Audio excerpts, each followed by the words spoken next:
Hey, internets, it's Jake, and I am Mini Terrain Domain, MTD, Mitida, for those of you that know me. And what you are about to witness is my first Copper Jackal minting session one-shot that I'm DMing, and my first one-shot adventure on Mini Terrain Domain YouTube channel. We're going to take a moment here and introduce the players real quick, or rather, I'm going to let them introduce themselves, and then we are going to get right into the role play. Daniel, why don't you go ahead and introduce yourself, plug anything you got to plug, and tell us who you'll be playing tonight. All right, my name is Daniel. I'm playing as Sam Guile. He's a monk. He's human. I don't have a YouTube video to plug, and we'll keep it simple. He's quick, and he strikes hard. All right, thanks, Daniel. And Nelson. Hello, my name is Nelson. I am the totally immersed power gamer. And I operate the YouTube and Facebook group Infinite Roleplay. I also have some drive-through RPG items for sale. I'll be playing a half-orc Grognog Skulllicker, an ex-gladiator who's got some fun tricks for you to discover as we play. Sounds exciting. And Clyde. Hello, I am Clyde. I will be playing Grix Storm, the Dragonborn Eldritch Knight, minor turn adventure. So we'll find out how good this one's going to run. All right. Without further ado, let's get into the story. I'm going to start, as all good stories do, with a little bit of narrative exposition. Each one of you has performed in such a way that you have attracted the notice of the highly secretive organization known only in whispers among the shadows as the Copper Jackals. You each knew that you had been selected when you found among your possessions a lump of raw, unworked copper. When next you found yourself alone and far from prying eyes, you examined the raw copper closer. It was then that you noticed a small arcane rune stamped into a smooth area. As your fingertips lightly grazed this rune, you heard this brief message spoken within your mind. You will travel to the Gush on the Desolation Road and visit Burgletook's Bargain Books. Ask for the book Into the Out of by Xavier Delisle.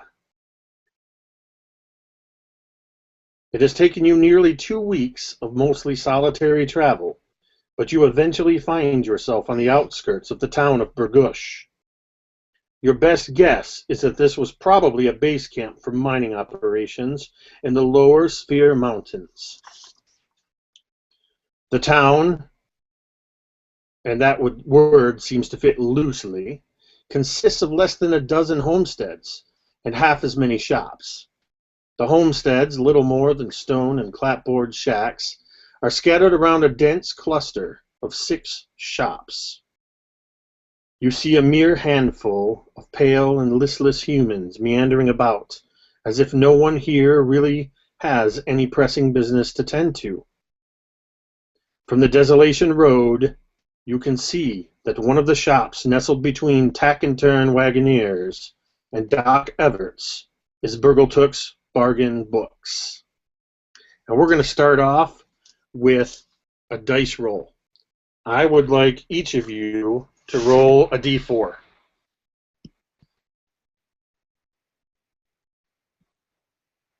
And then we'll see what comes up.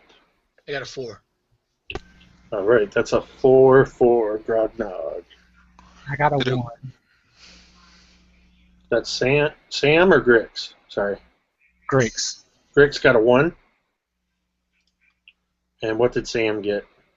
I got a 1 also. Excellent.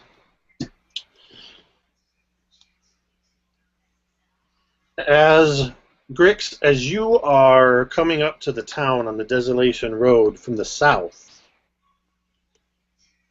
entering the road from the north, you see a human. You both appear on the road, out of the scrub brush on the side or along the road, and see each other right about the same time. The small town of Burgush lies just off the road to the west, about 200 meters. Why don't you go ahead, starting with Grix and then Sam, go ahead and describe for us what each of you sees. So Grix, describe your appearance. You will see a mountain that walks, a ochre-colored dragonborn in chainmail, standing well over 6 feet, heavily corded muscles with a sword and shield on his left side and shield over his back, a pleasant grin as far as he can muster with his when he turns to you see that his right eye has been gashed out, a big horrendous scar, and his head seems to be sunken in a little bit there.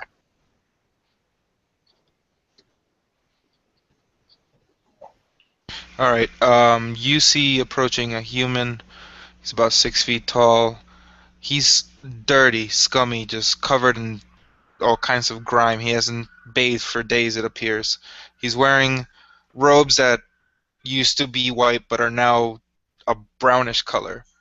All he wears as far as weapons is a sword, a short sword, and he's carrying a backpack full of gear as if he was some kind of adventurer. And he approaches. I see I'm not the only one on the road. Come join with me, and when we get to the town, the first round's on me. I'll never turn a free beer down. I'm coming with you, my friend. That's what I like to hear. Excellent. So as you two join up, you head into town. You pass a couple of these ramshackle, quote-unquote, houses. And at your approach, Grix seems to be getting a wary eye from a couple of the inhabitants, and a man actually grabs his wife and pulls her inside the house, and you hear, as the door shuts, you hear a bar slamming shut on the other side of it. You can now clearly see that just a mere 100 meters from where you are, actually at this point about 50 meters from where you are, is the shop that the magical message told you to seek out, Burgletook's Bargain Books. To the right is a Wagoneers called Tack and Turn, and to the left is a place called Doc Everts. Faded paint on chipped and weathered wooden signs announces the names of each of these businesses. Just to the left of Doc Everts is another building. You can't see the name of it. And you can see the shadows of 2 more buildings on the far side. You go directly into the shop. Yeah, pardon me for one moment. I must go to this. I got one quick stop to make, and then I will join you in the bar. Are you going to the bookstore? Yeah. I'm supposed to go in there as well. I received a mental message. I see. Okay. Where are you coming from, my friend? Agdala. Fantastic. Then I have no idea why we both are going to the same place unless there's some kind of coincidence. Let's go together. We'll find out. At once. So you enter the shop? Yeah. Excellent. I'm telling him how I figured there are people around here aren't used to seeing dragon kind like yourself. I've met one or two of your type, but they seem to be afraid of you, so you might want to keep a low profile in town. Yeah. As you enter the shop, you hear a crystalline tinkling announce your arrival. The chimes sound again as you close the door behind you, and in the dim and dusty light you can see that the walls are lined floor to ceiling with sturdy shelves, and that those shelves have every possible space filled with books, dusty tomes, manuscripts, and scrolls. The only illumination comes from arcane lanterns that are providing light, because even you know that amongst all of these dry and brittle parchments, open flame would be most hazardous. Teetering stacks of books form narrow canyons through which you can see that navigation through this shop is going to be quite tricky. And as the tinkling of the chime quickly fades into obscurity, you hear a strangely familiar voice from the back of the shop. Hark! Is that the chime I hear? Heralding the arrival of travelers from afar? You don't have the look of wayward souls who have stumbled in looking for rations, tack, or sundry. No, you have the deliberate look of purpose about you. You have the look of somebody that knows what it is they seek. And you recognize this voice as being the very voice that you heard in your head from the magical rune on your lump of raw copper. But you do not see where it is coming from. Yeah, I'm here to find a book called The Inward Outwards. I don't recall the author. Curious. And you, my friend. He turns to We you. appear to be here for the same reason. Curious indeed.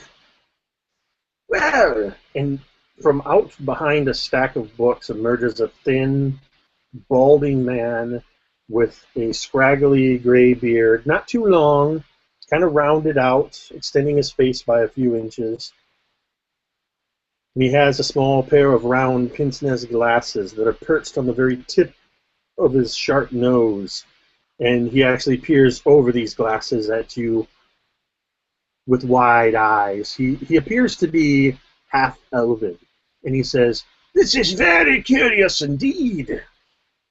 I bid you, come back, come back. 'Tis a very rare tome you seek." And he turns his back and kind of moves off to the right of the shop in the back, motioning for you to follow him along. I will move over to the side to let my newfound friend go first, and then I will carefully navigate in between the books and all that, not knock anything over. And I say, so I'm sorry, my friend. Did I catch your name? Oh, no, you didn't. Excuse my manners. Grix Storm. You can call me Sam. Grix, why don't you go ahead and roll me a dexterity check. Just a flat-out dex check.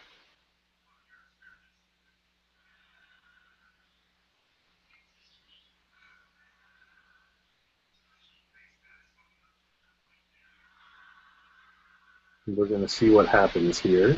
I got a 16. It's a tight fit, but you managed to make it all the way to the back of the shop without knocking over any of the top stacks of books and manuscripts. Were you even a hair larger, that may have been an impossible task. As you get to the back of the shop, you can see that the thin and balding man has led you toward a small alcove where there is a wooden table with enough room for what appears to be 6 people. This room, just like the main room, is filled floor to ceiling with books and tomes shoved in the shelves. And he says, "Pardon me, but it will take me just a moment. This is indeed a very rare tome you seek."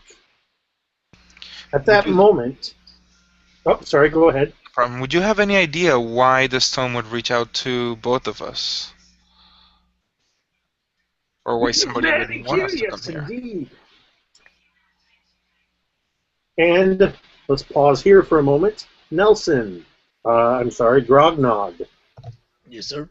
It is about this time that you two, along the Desolation Road, have come upon the town of Burgush. You see the clapboard structures and just a mere 3 or 4 people meandering about. You can clearly see from the road the tack and turn wagon wheels, Doc Everett's, nestled between them, Burgle Took's Bargain Books.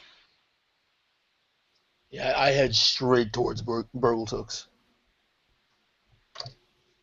From inside the shop, Bricks and Sam, as you are having a seat around the table and questioning why you would both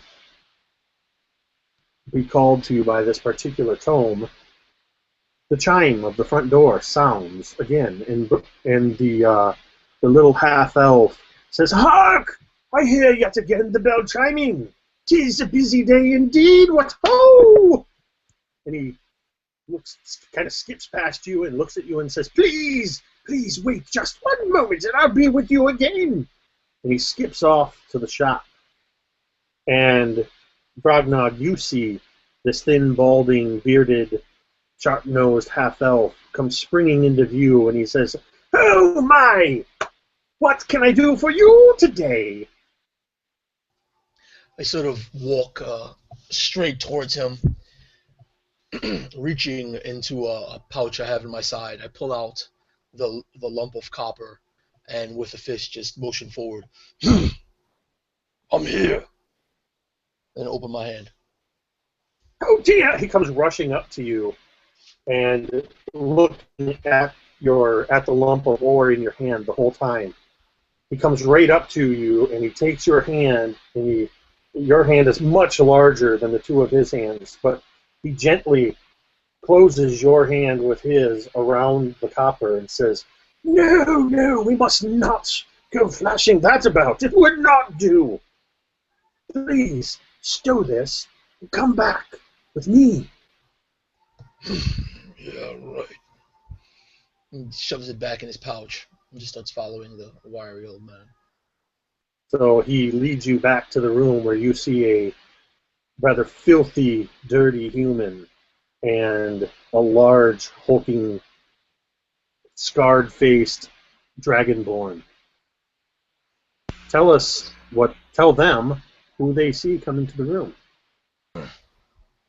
What you would see is not very tall for his breeding, but muscle-bound half-orc, very deep green skin. He's not wearing any armor. He's barely wearing any clothing. The pieces of flesh that you see are covered in countless scars and battle wounds. You can see if you've ever seen a slave before, you would notice the whip marks scarring his back as well. Just about the only thing he's wearing on his chest is a small string holding a vial that looks empty. A satchel to one side, a water skin to the other. He just looks at either of you and grabs a seat.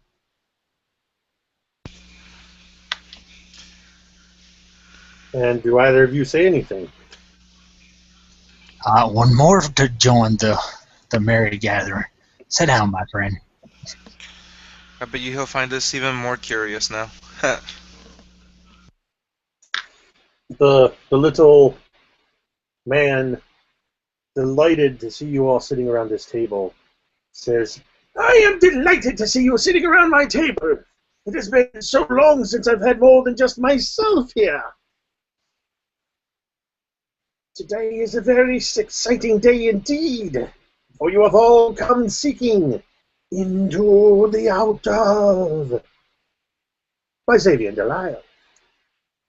Did you know that this particular tome is more than 1,000 years old? Of course you didn't, of course you didn't. You don't even know why you're here. Pardon me, I am Boggletook, as the sign on the door implies. Nice to meet you. And you, Sam. And you, Grix. As well as you, Grognock. As you say his name, he just reaches for his empty vial on the rope around his neck and just starts rubbing the glass. As Burgletook turns to the shelf behind him, you just hear him mutter, "Yes, indeed." And he reaches up, high as he can reach onto the shelf, far to the top, and he grasps hold of a very large and very ancient-looking tome. And he carefully and gingerly pulls it down from the shelf, and he cradles it for a moment, as if it were a child, as he turns to face you. And then he takes the book, and he holds it out before him, and he says, "It has been more than a generation or two since this particular tome has even been opened. You are about to witness, nay, you are about to become a part of history." And he carefully opens the book to about the midway point, and you can see faded, jagged scrawls and arcane symbols, and every square millimeter of each page is just covered in words, but it seems to be obscured by a thick layer of dust. And Burgletook, he looks at the book lovingly, and he leans in and he goes, "Oh, I just love the smell of ancient books. Oh, you must smell this. Please. It's a part of the experience, I tell you." And he offers it out to you, leaning across the table so that you may lean in and smell this book, this piece of history. Still rubbing the vial on the rope around his neck, Grognog looks at the book and looks at the half-elf and just... Sam and Grix, do you also partake of the scent of the ancient book? Yeah, lean forward just a little bit so that he doesn't, his chin horns doesn't scrape the book. He will sniff deep into it. Says it's got a good smell, it seems. I'll come in and I'll say, 1,000 years, eh? How often do you get to do this? And I'll sniff it. And as you all lean in to sniff the book, Burgletook suddenly takes a deep breath and goes and blows the dust into your face. And it seems as though an impossibly large, billowing cloud of dust emanates from this book and begins to fill the room and surround you. And as the dust fills your senses, Burgletook's face begins to distort, melting and coalescing in upon itself, intricately and infinitely. This mouth becomes a deep red gash that splits and separates his face, which then blossoms open like a macabre flower, the fleshy petals opening to reveal a swirling void of emptiness that rapidly forms into a manifestation of the very thing you fear the most. Sam, what do you see? What is it that your vision is filled with that you fear the most? Barbarians, man.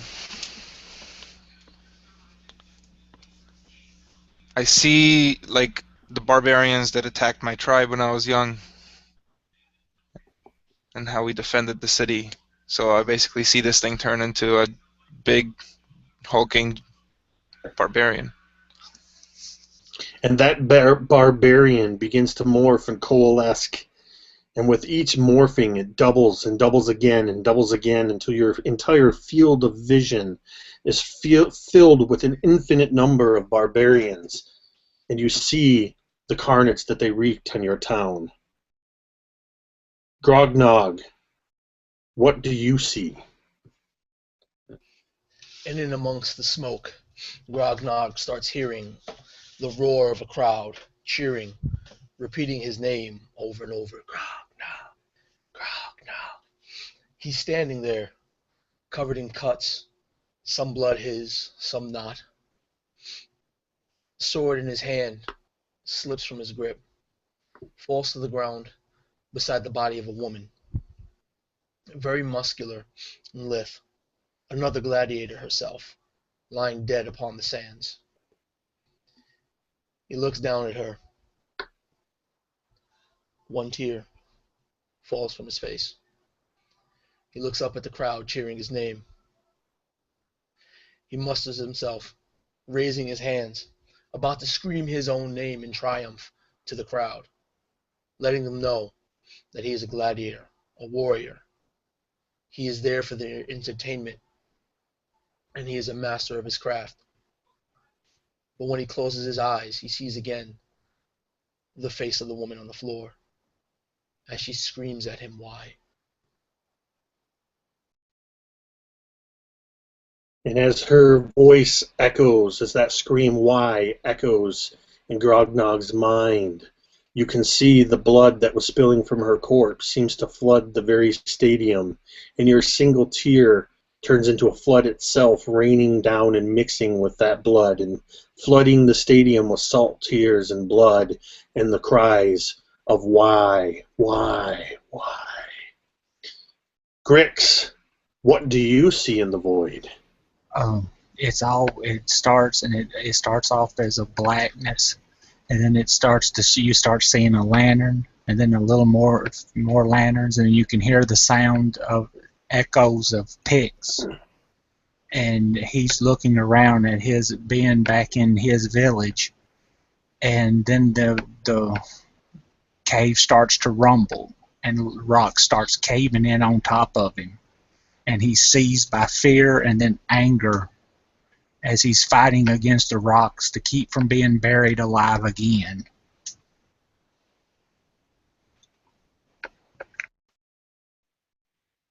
And as you struggle against those rocks, you can feel with every grain of sand and every pebble, every boulder, every rock that comes tumbling down upon you, crushing and suffocating, you can feel the weight of the entire world crushing in upon you.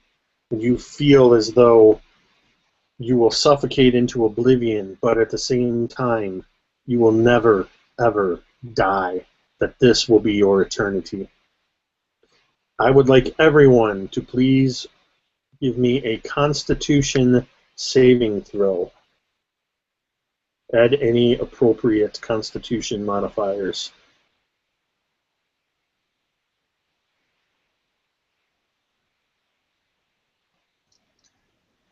A glorious 6. Grognog, as you hear the fading echoes of why, you slowly lose consciousness. I got a 13.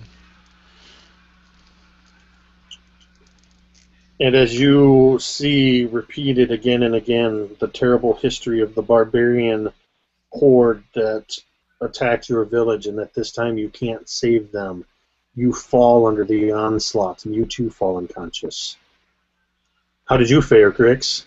6. And as the crushing of worlds comes down upon you, it is only blackness and then silence, as you too are unconscious.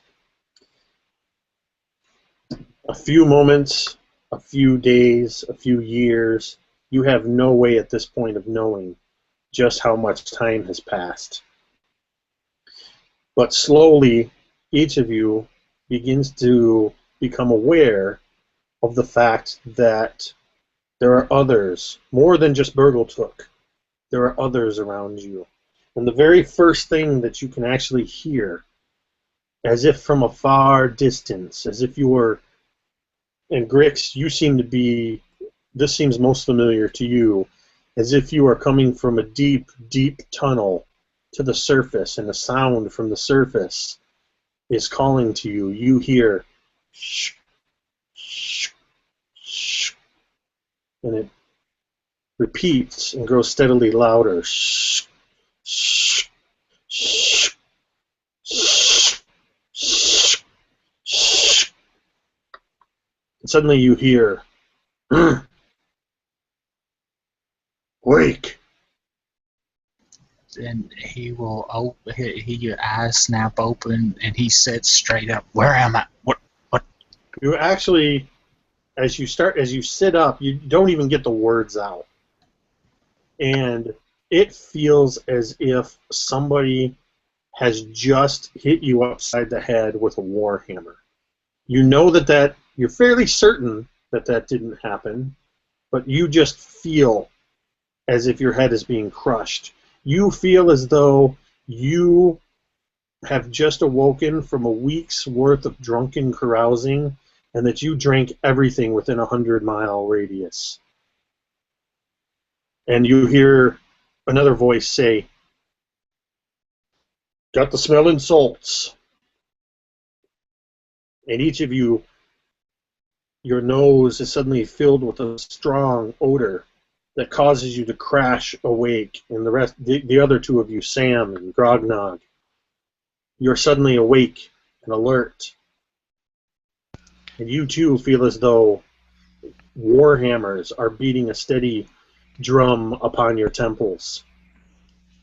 I'll sit up and I'll be like, oh, what the hell happened? As he grabs his head and tries to look for his weapons. You open your eyes, and the dim lantern light appears as though you are staring into the sun. It's so bright. And you hear the others that are in the room begin speaking. And first you hear, oi! What's this? Ain't a damn one of these bastards been bitten! I know, 'cause I checked while the little milk babies was sleeping. Troll doesn't understand. If them isn't bitten, how is them here?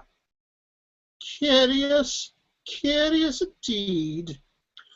That's what I'm saying. If they ain't bitten, they at least better be minties. Minty fresh. Brothers, relax. Remember, each of us was also once a new recruit, before we were minted and bitten. Brock, I think a drop of Nelson's blood wouldn't do them any harm. Oi, now I'm supposed to be some sort of bar wench? The things I do for Jackals. Damn them all is all I care.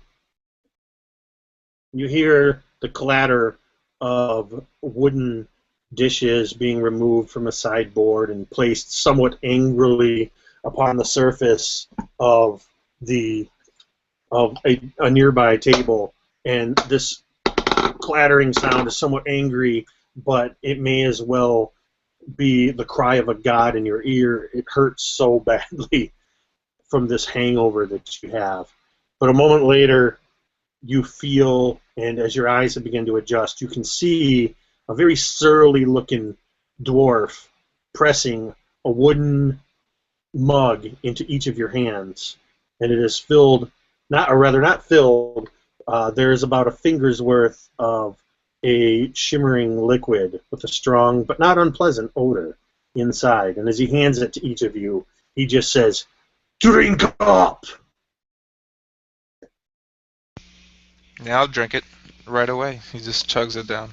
Where am I? Grognog, Grix, do you also drink? Yes, he picks it up and he sniffs it for a second and then just downs it. And oh, no more dust from ancient books. The first thing Grognog? Grognog does is check on his chest to see if he still has the vial around his neck. Anything that you had on you or with you is still on you or with you. All right. He checks that and he looks around at the others and the two he was with. And very warily drinks a little bit of liquid in the mug and then tosses the mug on the floor. As the liquid hits your lips and slips down your throat, it burns, but not in an unpleasant way, and it instantly warms you and instantly mutes the crashing of the war hammers against your temples, eases your muscles, and takes away any sign of not only this hangover you feel from whatever happened with the billowing cloud dust, but also you don't feel any more ache from your days and days of travel. You feel completely refreshed and rested as if you had just rested for a full night's sleep. And as you look around the room and Grognog tosses his mug onto the floor, you see that besides Burgletook and yourselves, there are 4 dwarves. To the far left is a dark-haired dwarf, long dark hair and dark beard. To his right, or rather to his left, but to your right as you're viewing him, is a very mottled-looking dwarf that has a similarly gashed eye as yourself, Grix, that runs from his forehead across where his eye was, which is now just a milky orb, all the way down his cheek and onto his neck. And he sits on the corner of a table, and he has a whetstone in his hand, and he holds the head of an axe nearly as large as he is. And you know that this must be the sound where the sound of shh, shh, shh was coming from as he sharpened the axe. And immediately to his right is a red-haired, surly-looking dwarf, the one who served you the drinks. And to his right is what can only be described as a rather dim-witted looking dwarf. About the time you guys see him, he's 2 knuckles deep into his nose with his forefinger, and his other hand is absent-mindedly scratching his backside. And when Grognog throws his cup down onto the floor, the surly-looking dwarf looks at you, goes, "Damn right!" and chucks his down on the floor too. And of course, Troll stops scratching his butt long enough to also throw his mug down on the floor.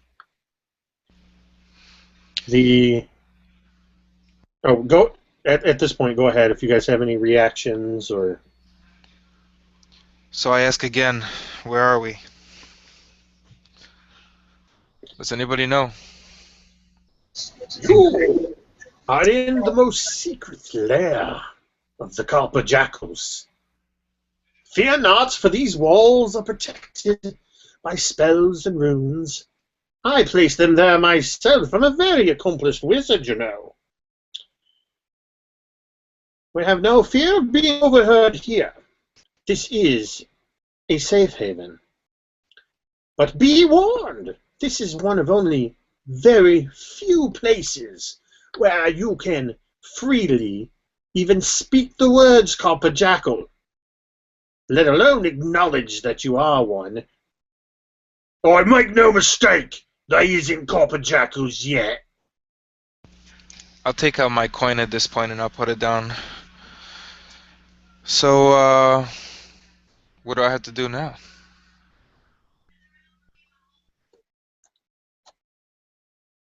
Grognog reaches into his satchel and gets the lump of copper, and he tosses it on the floor. Says, "I'm a free man. I belong to no one." And Grix will rummage through his backpack, and he looking, and he's really excited that he found it, and he slams it a little hard on the table. What is this thing? The dark-haired dwarf steps forward and says, "Now is the time we will answer all your questions. First, let me introduce my brothers. I am Sexton. This," and he indicates the dwarf with the large axe, "is Drugel.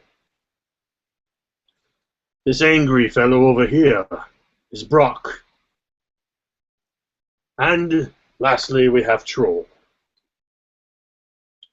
And as for why you're here, you have garnered the attention of the Copper Jackals, to be sure. And fear not, Grognog. That lump of copper is not to be seen as a brand, nor a collar, a chain. We will forge no manacles from that copper. You are, and as far as I can guarantee it, will not be a prisoner or here against your will. If anything, the Copper Jackals will belong to you as much as you to them. We are a brotherhood, a family, but you have to earn your place in that family." He'll That. tilt his. Sorry. Go ahead. No, when he says family, he'll tilt his head, almost quizzically when he says that. That is why you are here. To prove yourself.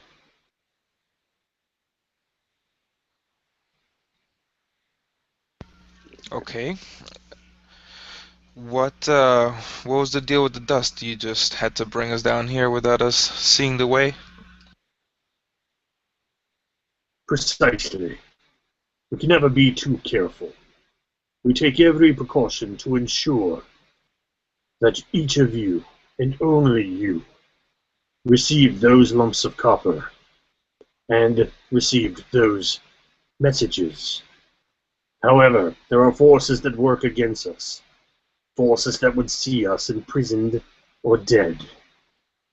So we can never be too sure. But fear not. Once you are bitten, that shouldn't be an issue. I do apologize. But I do hope that Nelson's blood was able to assuage your pain. Yeah, you'll have to give me more of that. That was some good grog. Seemed You to see, do the surly dwarf actually, when you say grog, he kind of lunges and he actually lunges at you and he says, "Oi, oi!" And the other dwarf with the big axe just places his axe out against him and with one arm holds him back. And Sexton says, "He meant no harm by it." He says, "You see, Nelson's blood is a very rare aroma, one that we take great pride in. Brock's family's been brewing it for years."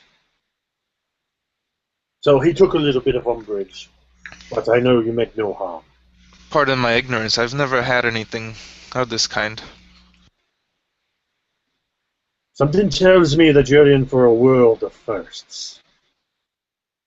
Now, you would not be here if you had not already done something to prove yourselves worthy. So without further ado, let me tell you why you are here today. Have any of you ever heard of Lamontis? I'm afraid I haven't. If you want to, you can roll a history or arcana, whatever works better for you, to see what you may know, if you recognize anything about the name.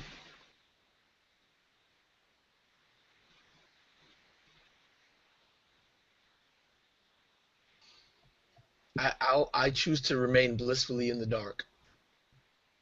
All right. I got a 19.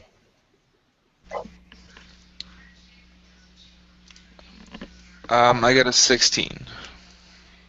Both of you have heard the name Draconic. It's a name that you associate with legends and fairy tales, things that mothers tell their children. You vaguely recall something about a insane wizard who lost his daughter, or something to that effect. Sexton says, I see from the looks on your faces that some of you have at least heard that name before. And Burgletook steps forward and says, the story of Draconic is a curious one, to be sure. Here's what we know. About 50 years ago, there was an old wizard who actually lived in the mountains of Svir. Not too far, mind you, but far enough. And you may or may not be aware exactly how dangerous, but along with the name Draconic, you have heard the tales that the Svir Mountains are a dark and horrible place full of undead and untold horrors within their depths, within their peaks and valleys. And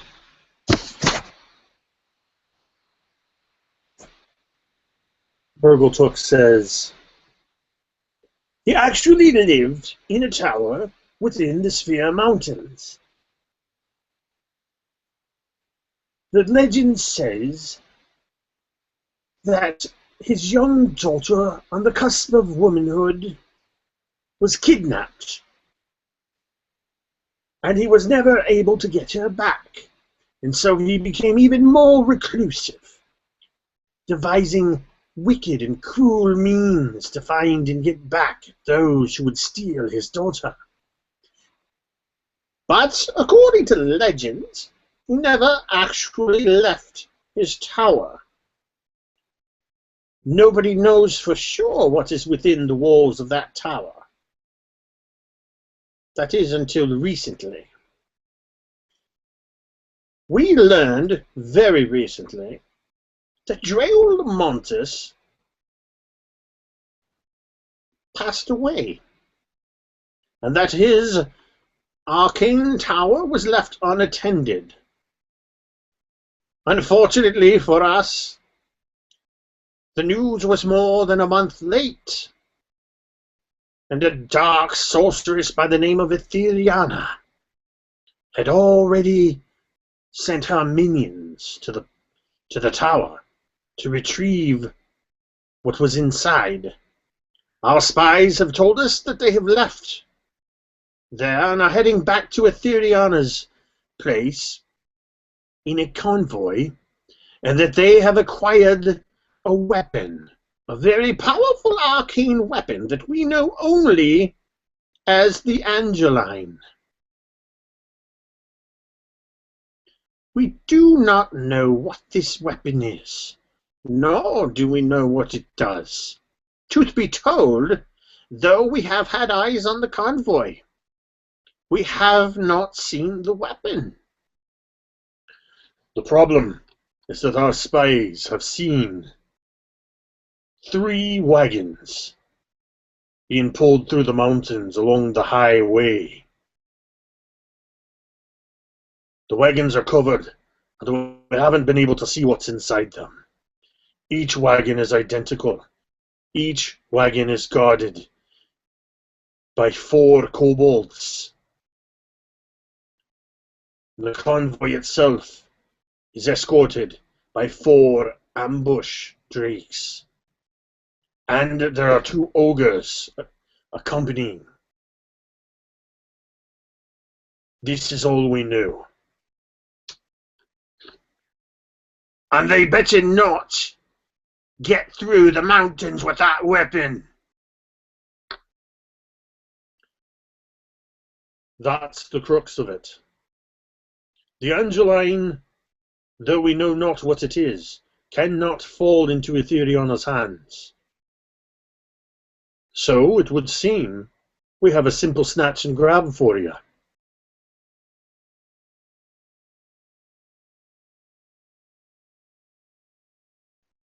How does that sound? Sounds good to me. We should be able to handle all of that, boys. He says, would you mind? I need to buy some more weapons before we leave. I only have one on my person. There is no need for you to purchase weapons, though if you want to, we could make that. We have, most likely, what you would want here at your disposal. I'd be looking for a bow and some arrows. I'm assuming we're going to set up some kind of trap or ambush. Well, when he says that, he looks over at Brock, who walks over to the wall to the far right, and he looks right at you and kind of pulls a Fonzie move and just thumps the wall, and a panel falls backward and reveals a room as equally large as the one you are in, lined with swords, shields, bows, arrows, quivers, a wide variety of weapons and equipment. And Sexton says, you should have plenty of what you need in there, but I think first you'll need to devise a plan of attack. Now, I'm not here to tell you how to do your job, but the way I see it, you've got to decide if you're going to assault it full on, set up an ambush, or devise something, a unique approach, which is the way the Copper Jackals like to operate. So please, we'll sit this one out, but go ahead and devise your plan of attack. Here's what I'm thinking, boys. We set up some traps and an ambush, and we catch them on the way out.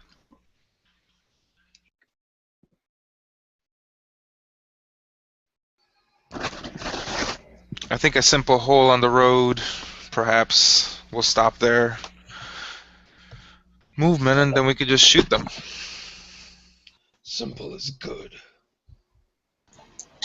I like it.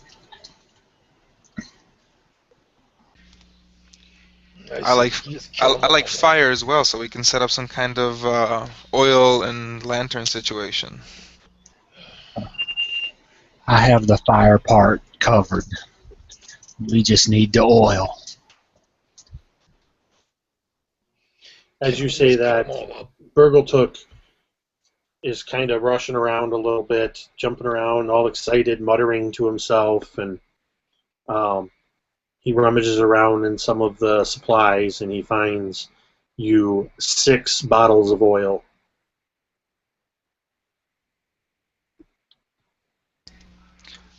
Do we know the path that they're taking? They're traveling along the highway pass. Then they must be easy to track. That way will take them to the south. It's the only way out of the mountains along the highway. There's only the one route. And we know that they'll be coming around the last pass before they begin the descent around midday tomorrow. What is the floor? Is it a dirt floor, sand floor, or stone, wood? The floor that you are in, the room you are in, is stone.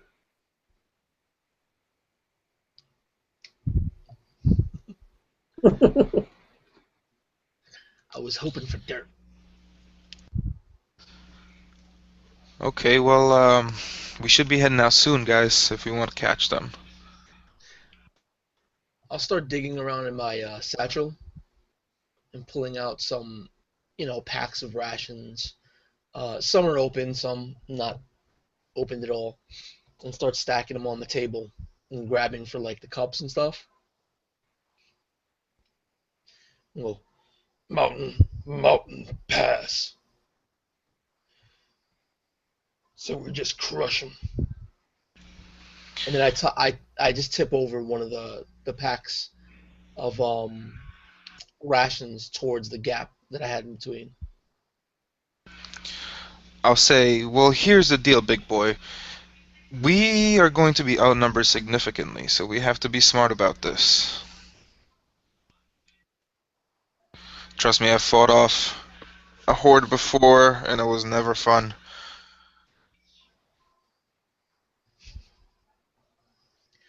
I've bled more than you could dream of, boy.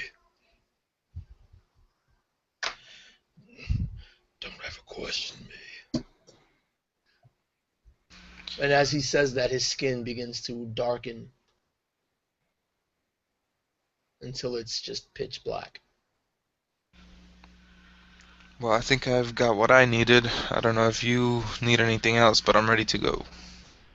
So, for mechanics wise, besides the 6 flasks of oil, if there's anything else you think you need, basically any basic equipment that you would normally find in the player's handbook, there's at least 2 or 3 of everything in there. There's packs, ropes, grapple hooks, swords.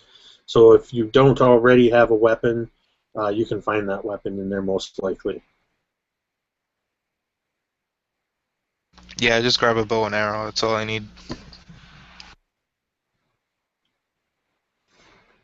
Very well. And I pick up a dagger, but I think the rest of it I've got covered myself. I don't even step into the weapon room. All right. So after you guys have talked amongst yourselves a bit and gathered up some equipment, Sexton says, "You appear to have made your plans then. You're going to set up an ambush?" Indeed. We'll cut them off at the pass before they come down and take care of them there. Should be perfect. We can use the mountain to our advantage. Very well. The place you need to be. You'll need to set up your ambush before midday tomorrow. Well before, if you're to actually surprise them. The tricky part is, we are currently 2 days from that location. And then Burgletook says, "Oh, I can't take it anymore. Let me show them." And he kind of motions to you to move away from the table around which you were sitting. And as soon as you're cleared away, he begins to struggle with the table. It's made of a very heavy oak, and he's struggling to turn it. It looks like he's trying to turn it. He's going, "Oh, I want to show them!" And Brock kind of grumbles and says, "Oi, blasted old man!" And he walks up as if it were made of cardboard. He just picks it up and flips it over onto its side and then turns it upside down. And when the table is turned upside down so that the 4 legs are sticking up into the air, you can see that there is a very intricately formed glowing rune about 3 foot in diameter on the bottom of the table. And he says, "This is how you will get there." What do you mean? Show me.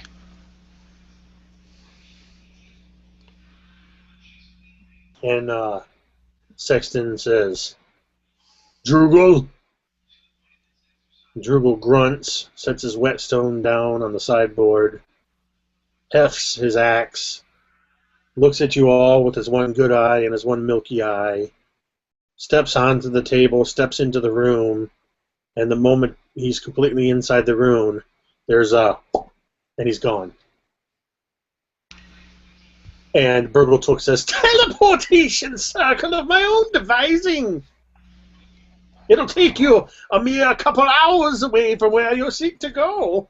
Oh, no. Every time you get hand out something, we always end up knocked out. Oh, no. I dare say you can hardly say always when it's only been the one time. One time too many. I Grognard promise you, you probably won't pass out. just hops in. While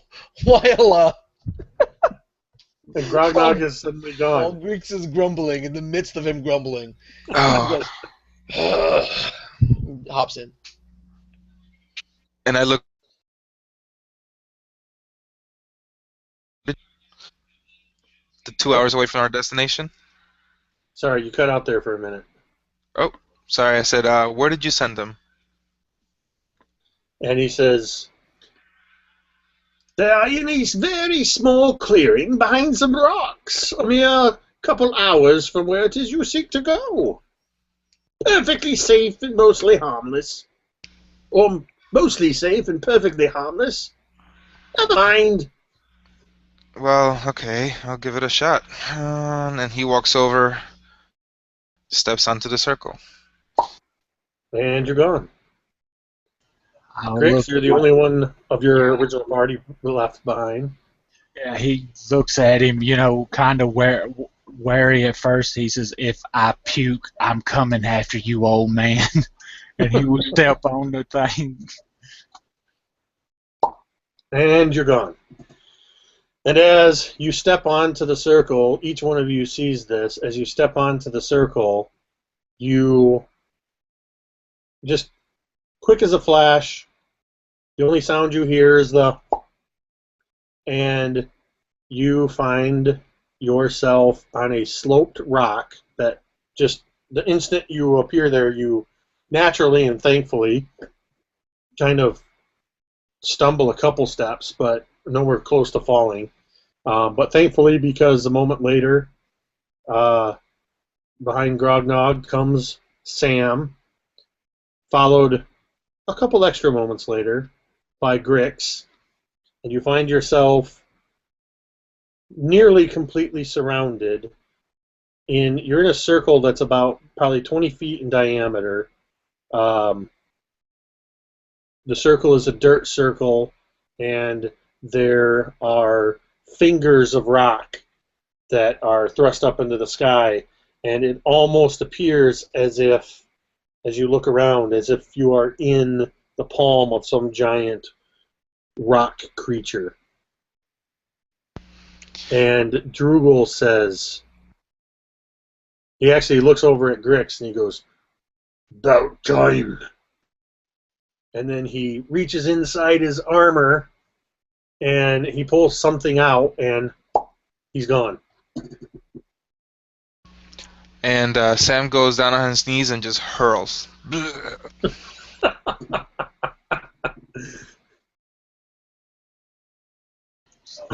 Grix is kind of surprised to look that, it churned his stomach a little bit, but nothing too bad. Okay. We kept it together. All right. Oh, come on, boy. All right, gentlemen, before we lay your trap and get into the encounter, I would like to go ahead and take a 3 to 5 minute break right here. So if you need to get refreshed on water or relieve yourself or whatever you need to do, let's go ahead and do that for a few moments. Sounds good. And those of you that are watching, we will return momentarily.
Is everyone back?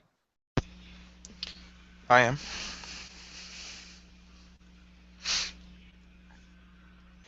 All right, looks like Clyde and... Yep, I'm here. There's Clyde. Oh. And Nelson has just stepped away for a moment. Well, I'm here. I'm just shoveling grub in my face. Oh, all right. I've been here for a while, so I'll mute and put my cup in the way so you don't have to hear or see me shoveling grub in my face. Okay. All right, are you guys ready to get back to it? So yes, sir. Yep. I'm gonna mute for a second so I can clear my throat. One moment.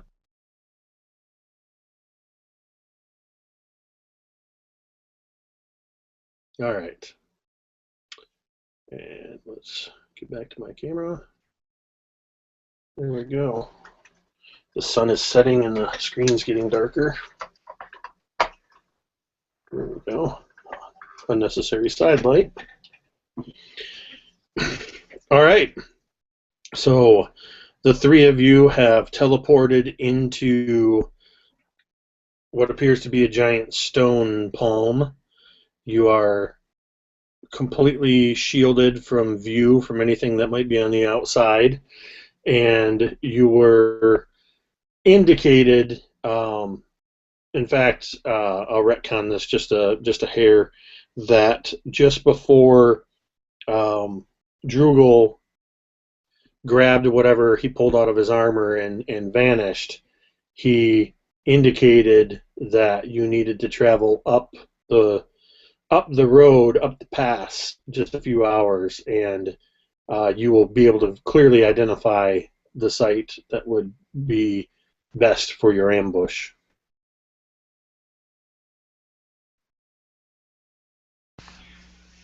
All right. So I kind of gather myself up, stand up, clear my robes off any vomit that landed on them, and say, I'm ready to get going. Let's go. We gotta dig. Might as well get this over with. Grognok starts to walk in the direction he was pointing towards. I'll pick the oil up and I'll help Sam up. Says, don't worry, it's nothing that a good ale won't take care of later. I hate hangovers, man. I hate hangovers. So as you come out of come around one of these giant stone fingers, you can see that you're just off of what is the highway pass. You can tell that you're at a point where you can see that the pass continues upward for quite a ways, with a little bit of roundabout disappearing between some jags and minor valleys. And that downward, as you turn and look downward, you can see that it begins to open up into the valley, and off in the distance must be where Burgush is a couple days. So you can see that why this area is no good for an ambush. And you begin to travel along the road. The road is easy travel. It appears to be worn more by weather and time than by any indication of wagon or foot traffic. And with the exception of a few skittering lizards here and there, a few birds flying around, you really don't see a whole lot of life. You hear the constant of the wind coming down out of the mountains, and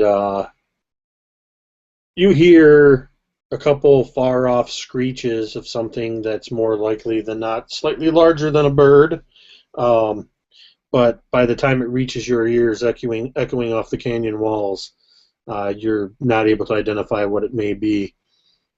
About 2.5 hours later, you come to a point where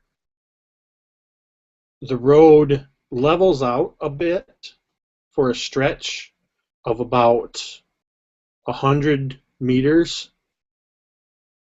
and then there's a sharp turn to the right where it is coming down out of a somewhat steep decline. And as you look up that where the road curves, you can see that it actually meanders from at a very steep angle, and it's quite obvious that this stretch, this 100-meter stretch, if you're going to set up an ambush, this is your best chance of catching them as they come around that bend. So at this point, go ahead and describe what you're going to do and how you're going to set up your ambush. My plan is to go scouting, boys, and I can look for spots where we can try to hide so that when they get to this area, we'll be able to jump out and surprise them, shoot them as much as we can with some arrows, and run down and slice the crap out of the rest of them. Why hide? I thought you were building a hole.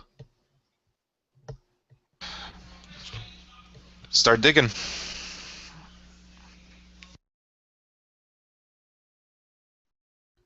Alright, smart guy, where your shovels at? Look, let's be honest here. You're much stronger than I am. I've produced one shovel. It's a very small one. And if we're planning on bringing the mountain down, I'm going to need someone to help hold the drill, this sledge point, so I can start digging us a hole to bring the mountain down on them. Very well. If you have a plan on how to do that, just do it. You can bring some rocks down on them and have a hole on the road. So I'll be back in about 20 minutes. Get to it, and then we'll take turns. I'll switch with you for a little bit. So you guys set up shifts to dig your holes and prep your rock falls. So that I understand it from a mechanic's point of view, tell me where in the road and how big of a hole and how deep that you're digging. How wide is the road? The road through this area is actually at its widest, or at its narrowest, is about 20 feet. And there's sections where it gets slightly wider. There's rock outcroppings on both sides. It's actually quite easy. If you've ever seen, like at large mountain areas or like something like Devil's Tower or something like that, where there's huge boulders and things that have fallen down off of the mountain, you see a lot of that with plenty of places to hide behind and set up. But yeah, the road is about 20 feet at its widest, and this stretch is about 100 meters long. And I realize I'm mixing feet and meters. That's to appeal to our overseas friends. 100 meters long is approximately 300 feet or something or other. Close enough. So I say, Grognog, I'm sure you have dug plenty of a grave. Just dig a grave that's 20 feet long, and that should be good enough. I don't dig graves. I make the bodies that go in them. Well, I've seen Grognog a takes lot a of look graves. up towards the rock outcroppings where apparently the boulders fell from. He's tracing the fallen boulders up to see if he can see any loose rock. You definitely can see a few areas where there's some loose rock. So On either side or only on one? I would say on both sides. It's not like if you yell in the canyon, it's going to cause an avalanche. But to your eyes, these rocks look as though they, with some coaxing could be convinced to go further down the mountain. I think if we dig the holes there and put some of these oils in there, we might be able to make a big enough bomb to get it to bring the mountain down on them. They'll at least not be able to continue on the road for a while, so we'll stop them on their shoes immediately.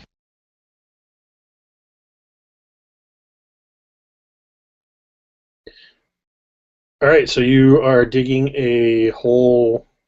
I'm thinking 6 feet deep and like 2 feet wide and 20 feet long. I don't know if we have enough time to do that. That's deep. If you guys are working together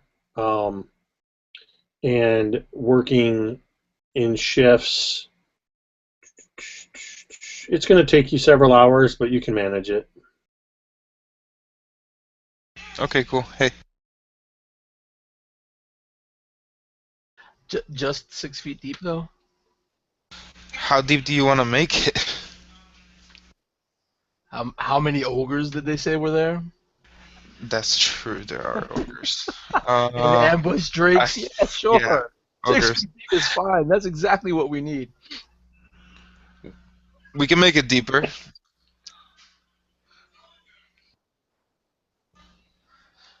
My initial use for it was just to like set it on fire. So if you have other ideas on how to use this, I'd be more than willing to continue digging. So For a few more. How long do we have until they arrive? if you just want to set up a fire pit, you know, whatever you want. My guy's not that intelligible. Neither am I. I would say I'm just checking something here. Well, I'm just digging. if we dig a fire pit, it's gonna knock them back a little, but it's gonna eventually we've just set a fire between them and us now. Now if we use that pit to slow down some of the smaller things, and we use the oil to try to bring down the mountain, we might be able to slow down these ogres more manageable. Okay, all right. I'm not going to use that voice right now because it's taxing. But if we use the fallen rocks that have already fallen and create a barrier, if not to completely cover one area behind that, but at least funnel some of the attention and then the fire pit in front of that, we can limit them twice over before having to fight them. And if we fight them with less facing, we may have to battle less at a time. Indeed. I like where you're going with this. Got to get the arena tactics, Single column. Regarding the depth of the hole, if you were to dig it any deeper, it would take you longer. It would impinge on your rest time, and you would incur at least one level of exhaustion to go beyond what it is already. All right, how about digging that hole 6 feet deep and moving some of these boulders as a secondary wall, as a secondary barrier behind the bend? Like I'm assuming that the hole or that the ditch is going just around the bend, and if that's the case, slightly beyond that, because by the time they get into the hole, seeing a barrier they're going to be on fire. So a little bit further back to block that area with the stones that have fallen. So you want to box them in? Yeah. Smart. I like it. So I'm understanding, are you suggesting you would push the boulders down after they've passed? No. Creating a barrier, a wall. On the downward side of the road? Yeah, on the other side of the bend. Not the side that they're coming from. Right, okay. Their blind I got you. side. Got you. Just making sure I'm understanding what you guys have here. And then we can use the excess dirt that we have removed from the ditch to back those boulders to make sure that they don't roll down.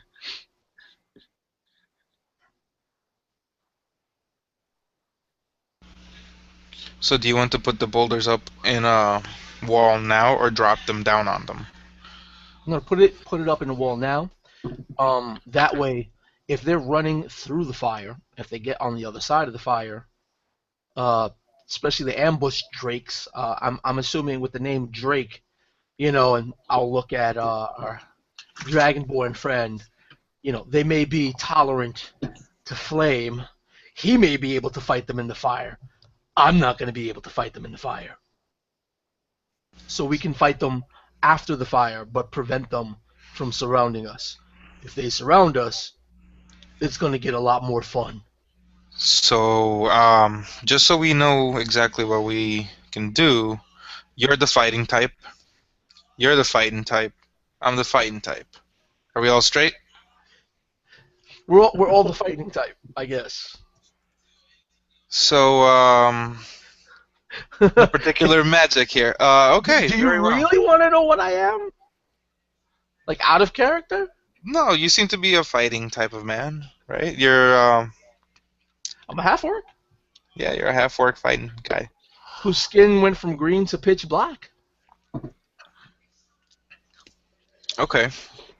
I say, I have recently learned some skills that allow me to cast a few spells, but not very many. I can do darkness, which would put them in some darkness, preventing them from being able to see us. That might help us out. I can rain fire down on them. That sounds like such a dragon thing to do. I want to see that. So are we talking or Are we talking or are we working? I'm like talking as I'm digging this hole. So, whenever you guys are comfortable with the plan amongst yourselves, just let me know. I'm comfortable with what we have so far. Right. At So least- we have At a least ditch with oil. Grognog is. We have a ditch with oil, a wall after that, and then hiding behind the trees. Yeah, if we had a medieval M1 Abram, I'd be for that. But for now, I'm okay with what we got. Just a little bit I thought about putting like portable rams on rope from trees and having them come down like some kind of crazy medieval Oh wait, weapon. we have trees nearby. No, there are no trees in this area. No trees. Okay, never mind. Those So are we're hiding lots of behind the rock. rocks or something then. I thought we were in the equivalent of a sort of ravine type area. You're actually high up. This is I know, just- not a ravine, but like the equivalent. Just stones on either side of us. Yes, that's where you are. Okay, cool. Yep. Why are you trying to confuse me? I only have intelligence 9. It's not hard. No. Oh, my bad. So once you guys get all the digging done, and you get the rocks moved into place, you're pretty beat. You do feel as though you worked much longer than you would have expected. Like as you're digging the hole and moving rocks and setting up everything, you felt like you should have been growing tired, but you weren't. And it took probably twice as long as it should have for you to reach the level of fatigue that you feel now. But you have succeeded in completing everything after nightfall. The moon has risen, and darkness has fallen. You're pretty confident in the plan you've set forth. You know that you've got at least 8 hours before daylight, and then you don't know exactly how long you have to wait until the caravan shows up. So you guys are going to go However you guys want to go to sleep, if you want to alternate one up, two down, or whatever, or all three of you go down. We'll make like 3 watches, and each one of us will take a watch, possibly. I can go first.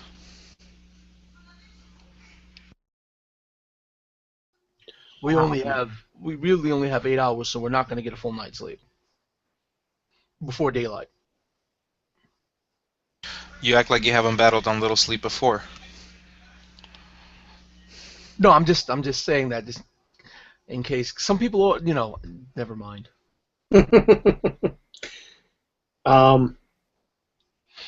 For each one of you, for your watch, go ahead and I'll take first when the sun sets because I can see.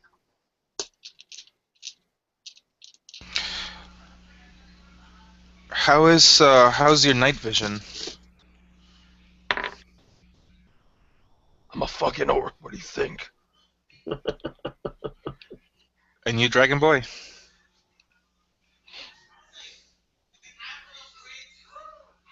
Oh, he might not be. Oh. That's the one thing that I did not write down on my character. So I may be able to see in the dark. I'm not sure. Well, I certainly can't, but I'll keep watch with a lantern or some kind of torch. You can build a fire.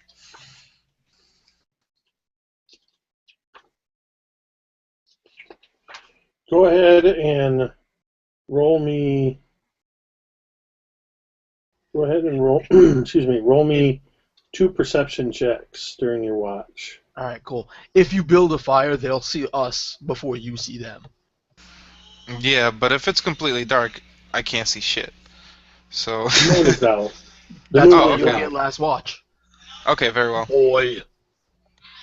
And Grix, you do not have dark vision. I have to double check that. Oh, good. I guess. I haven't actually played a Dragonborn. So, yeah, you do not have dark vision. So only Grognog has night vision, or dark vision. So, all right, so go ahead and first watch. Tell me what your perception checks are. I have no bonus. The first one was a 15. And the second? And the second one was a 14. Your shift is pretty uneventful, except at least twice during your shift, you notice a shadow pass in front of the moon. Not large enough to block out the moon, but you notice something catches your eye, a little bit of movement, and you see some kind of winged creature high up, or something smaller, not too high up, but you see something slowly wending its way across the sky. Second shift. I think that would be me in the dark. So, all right, my first one, I got a 4. That's the first one, yes. Second one, I got a 17. Late in your shift, you keep kind of glancing towards the moon since it's your only source of illumination out here, and you notice something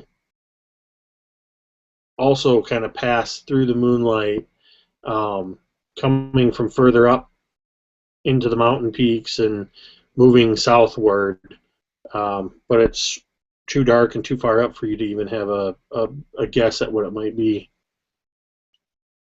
And third shift, same thing. Yeah, I got a 5 and a 7. You don't see nothing. Exactly. In fact, the moon actually is starting to set by this time. Fortunately, by the end of your shift, the sun is beginning to rise on the opposite horizon, and dawn begins to crack, and it was a pretty uneventful night.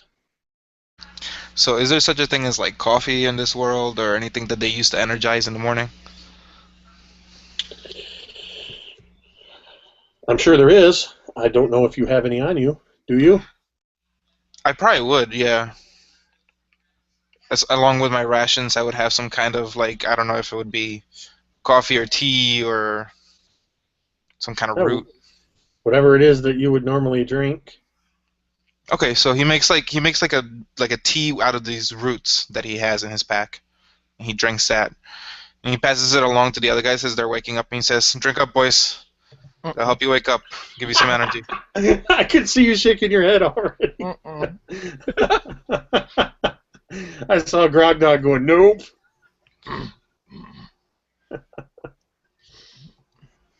Becoming very wary of people passing him strange drink. So he Oh, you can trust me. That's what the old man said too. Oh, Grogdog just poor does Burgletook's quick, got a bad reputation. regimen, just does his stretches and stuff. Pounds on his chest a few times, grabs the vial, closes his eyes, and throughout the whole time you see his skin go from green again. As you woke up, you saw his skin that was green, no longer black. Goes from green and then shifts to pitch black once more. And then in addition to that, it seems to grow larger and segment into what look like to be plated sections. Curious. Curious indeed. Sorry, that's the Dungeon Master. That's not. Oh, okay. That's not Burgletook. Um, that was just my reaction. Alright, so yeah, we're just basically camping. I think I might even make some fire arrows, guys. I'll rip up some cloth and kind of wrap it around the arrow so that I can, or unless somebody planned on igniting this a different way. I have that covered. If you want to make fire arrows, fine, but I'll be much more effective at it. I'm assuming you have fire breath. Okay, yeah, we'll let you do it.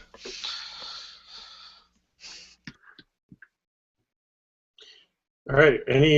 Go ahead and do any preparations, additional preparations you want to do, and then we'll roll the clock forward a little bit. yeah, just to get ready, the next thing he does is, he corks open the vial and he just sniffs it, and it looks empty, Just puts it back on the cork on the rope, and he starts rubbing his hands and then separates them. And as he does, it looks like the blackness from his skin begins to form a black smoke. And in between the smoke goes from one hand to the next and then spreads slightly further on either side. And the smoke eventually coalesces into a glaive. And the glaive is as pitch black as him right now. Are you doing that like in the open so we can see it, or kind of Yeah, not? he doesn't hide it from you guys. He doesn't even register the fact that you guys are there. He doesn't care if you're watching him. Okay. So I just say like, that's some cool magic. You have to show me how to do that someday.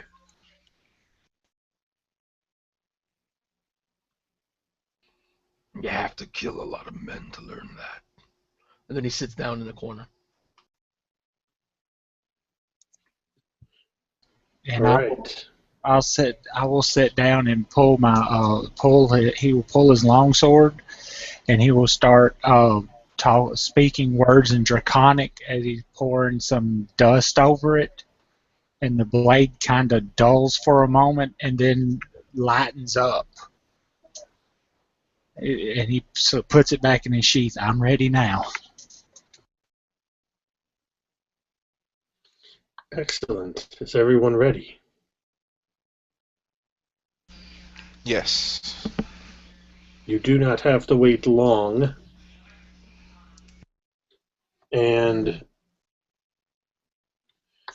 now about an hour or two actually passes when you notice overhead a large flock of dark birds, larger than crows, that begin swarming and swirling and moving from further up into the mountains. They begin to fly over. They fly directly overhead and fly southward, as if spooked by something.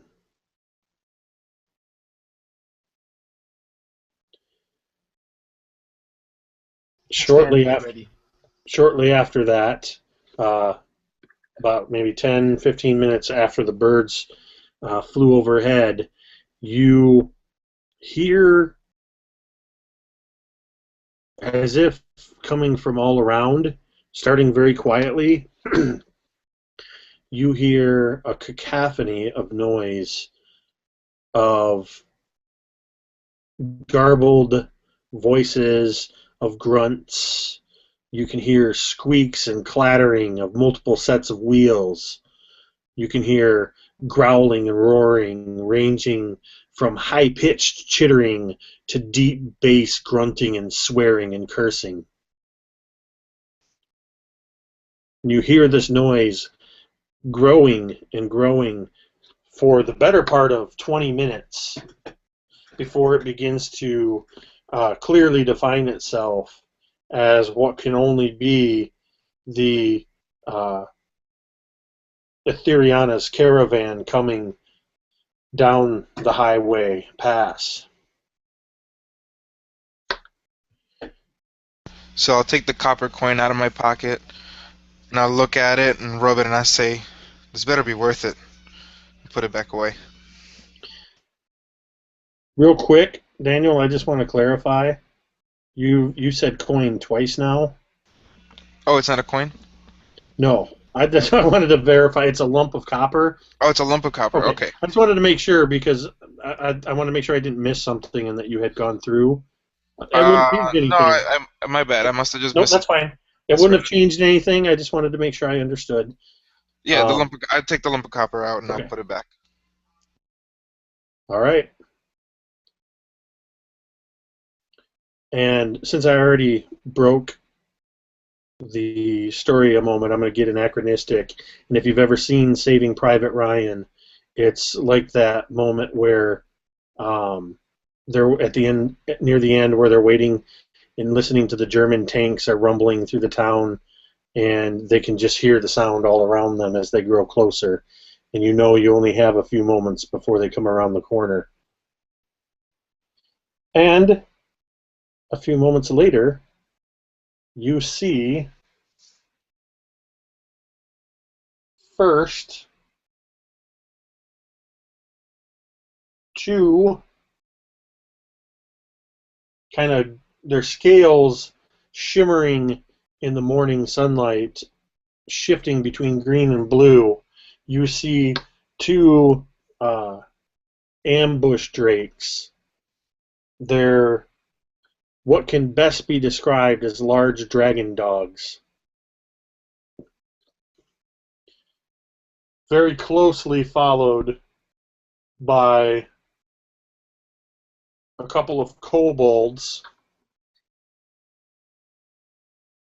two oxen pulling a large covered wagon come around the bend, begin to wend their way around the curve,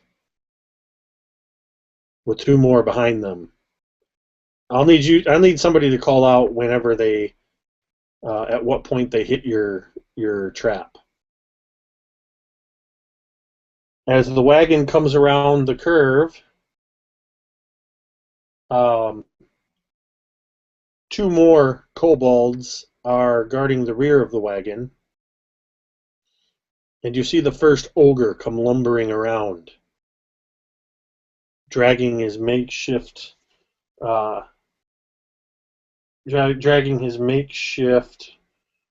club behind him.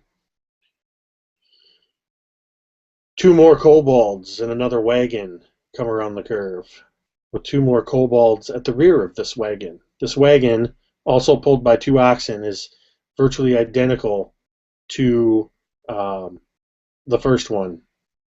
And as the second wagon comes around, the second ogre comes around. And they all look as though they've been traveling this path for way too long.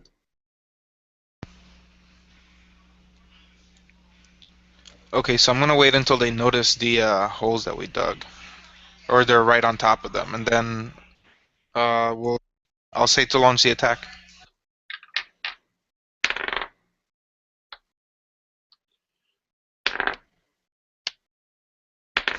At the same time, am I able to cast darkness in the group there in the front? I am going to. I basically just checked everybody, and they're pretty weary. They're pretty much right on top of the hole before they even notice it. Everybody's more or less. They've come all this way without encountering any difficulties, nor did they expect to encounter any difficulties. The dragon dogs, the ambush drakes, they actually walk right over or leap over the hole. They don't even think twice about it. To them, it's just another piece of the terrain. And in fact, the first 2 kobolds, that did not fare well. Both of them stumble into the hole. Perfect. At that point, I'll get up and go, attack! And darkness covers the first ogre in the front. Alright, so you hit the first ogre with darkness. And I'm going to go ahead and move where my... And I believe... Yeah, go ahead. I'm sorry.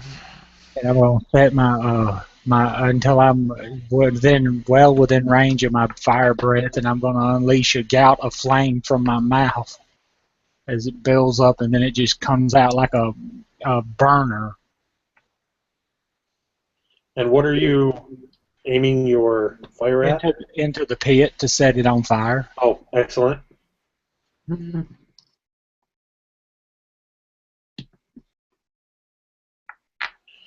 And as he's casting darkness and as he's breathing fire, you would see on the onyx plated flesh, frost starts to gather, and the temperature seems to drop around Grognog. Nice. All right, so you breathe your fire, and you hit the pit. And what is your... I don't think it's even going to matter at this point. Well, I mean, my breath weapon is... It's normally a reflex save, isn't it? Yeah. It should be a dexterity save. The DC, I believe, is 8 plus your proficiency plus your strength. Yeah, it's a 13. That's.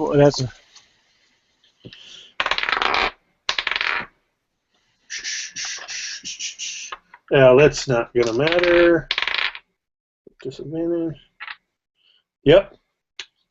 As the bottles of oil that were lining the trench are hit with your breath, along with the 2 kobolds that fell into the pit, the entire pit just illuminates in fire, and you don't even hear the screams from these 2 kobolds. They didn't stand a chance. They had fallen down right into the head first into the pit, and they are done. The oxen begin to... they were pretty darn close, and they immediately stop and push back against the yoke and cause the wagon to stutter to a stop, and you hear a couple of the kobolds crying out. Did everybody take an action that time? I believe we all did. Yep. Yeah. All right, so Also, let's go. also there's a 15-foot orb of darkness around the ogre at this point, probably, Yes. right? So that was the first ogre. Yeah, the one in front. All right, so he's in darkness. So let's go ahead and roll for initiative.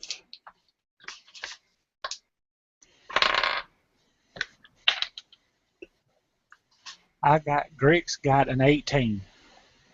My best roll of night. I go first. No, you don't. I go last. I got a total of 20. I refuse to accept your 20. It's not natural. I got a natural 1, so we balance each other out. All right, so what'd you guys end up with then? I have a 4. And Grognog? 20. All right, so real quick, get my guys out of the way. That's a 8, that's actually a 7. Just about everybody is going to be going before Sam. CD is so 216. Okay. It's okay, I gave the order. That's what matters. So I've got my order at 1, 2, 3. Oh, I did that backwards. I can't count. Sorry, guys. 1 second. 1, 2. I was going from lowest to highest. We're doing a new initiative order here. The lowest numbers go first. No. All right, Grognog, you've got first attack.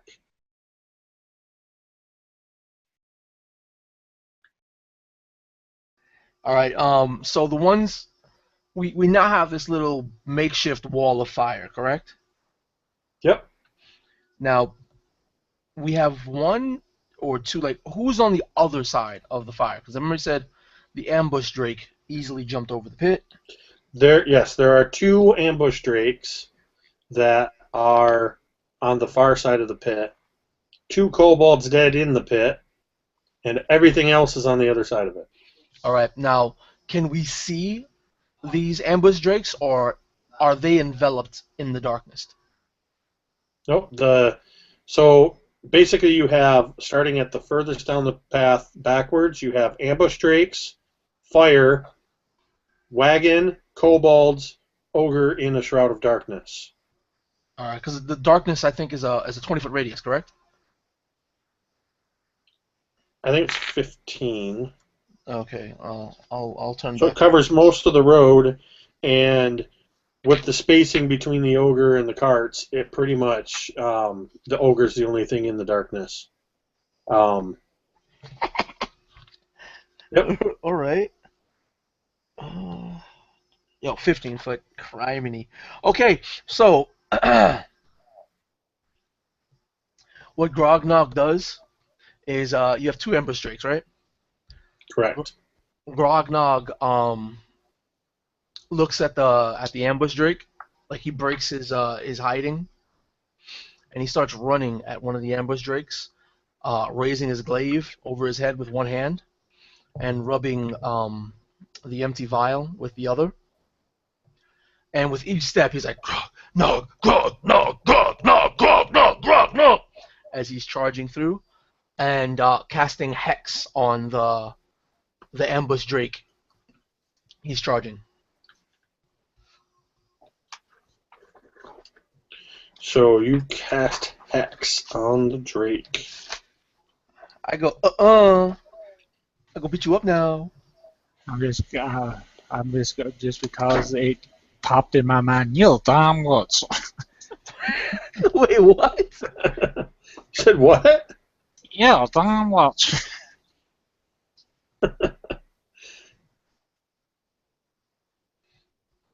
Okay, so Excuse me. that is a. Okay, so are you going to take an action then? It's a bonus action to cast. So that's going to be on his strength, and I'm going to take my action to attack.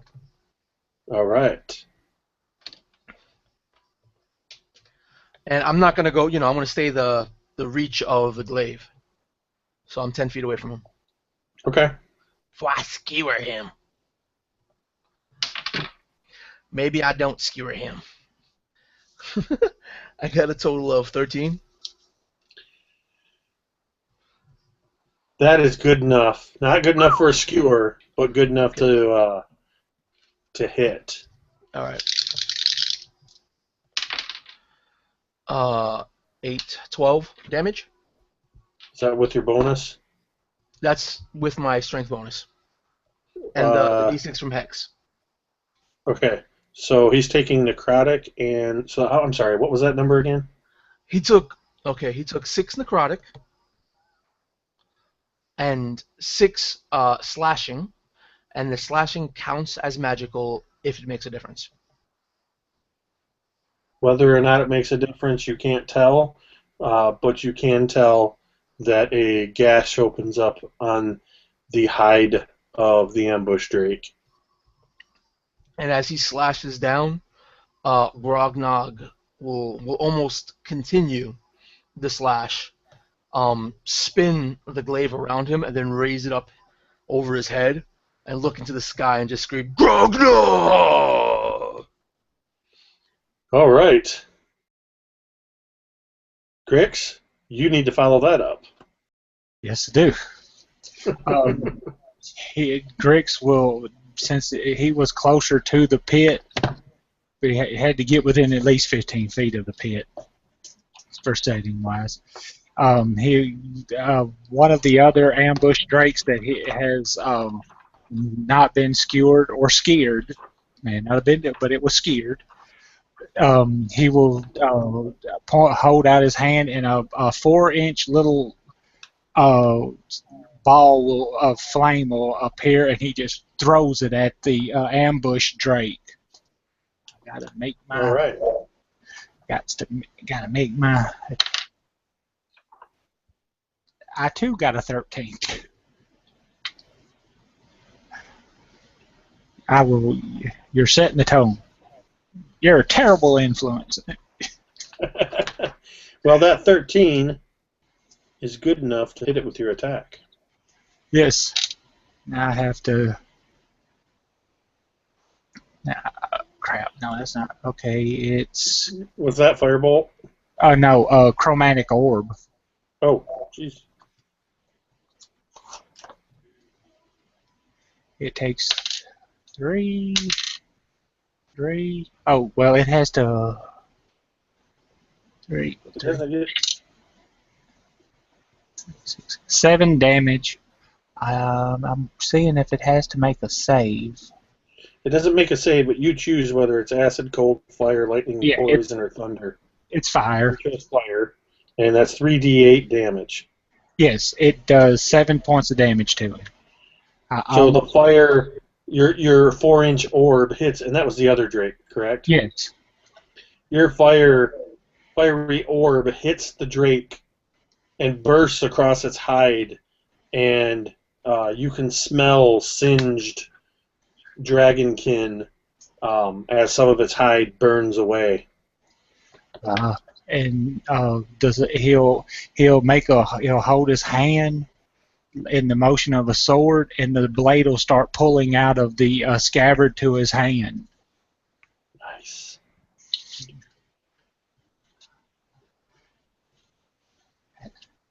I am a Jedi. Well, the ambush drakes, both. Now, how far away were you, Grix? I think you said you were 15 feet away. Yeah, I had to be within 15 feet for the fire breath, so I would have. And if we're going down, I'd probably be the closest. Well, I would have been there when Grognog showed up, but. Well, actually, the closest will be Grognog within 10 feet of the drake that he attacked, and right. It is going to. The one that you attacked, Grognog, is going to retaliate. And it attempts to bite you. Does an 18 hit Yeah, you? most definitely. So as it lunges at you, you feel its teeth sink into you.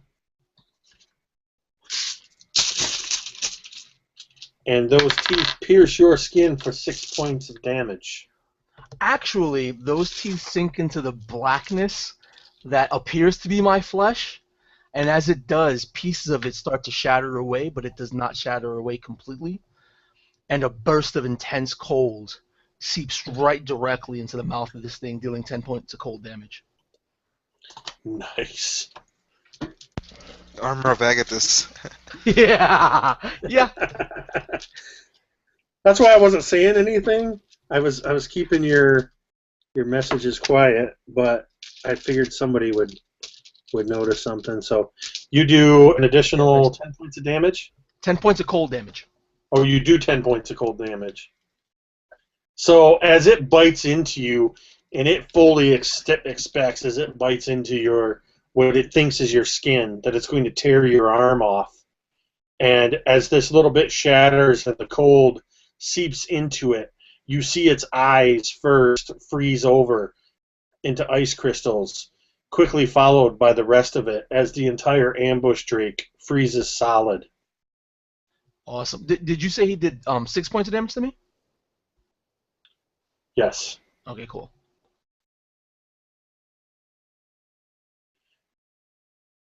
And as it falls away because it was lunged up, pieces of it break off as it falls to the stone. The second ambush drake, the one that was attacked by Grix, was also not pleased to have been burned. However, because its ally is now dead, it does not get advantage.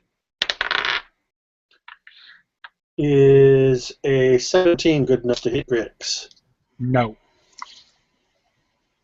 So this ambush drake lunges at you, and you're able to quickly just shove it aside as if you weren't even worried that it was going to hurt you.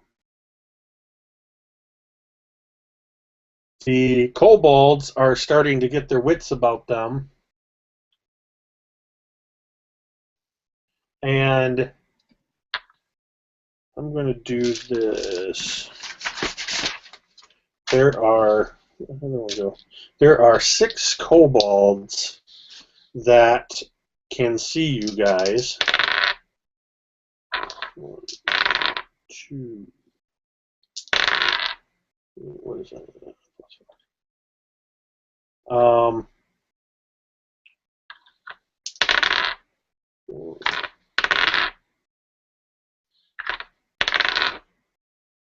Okay. Sam, what's your AC?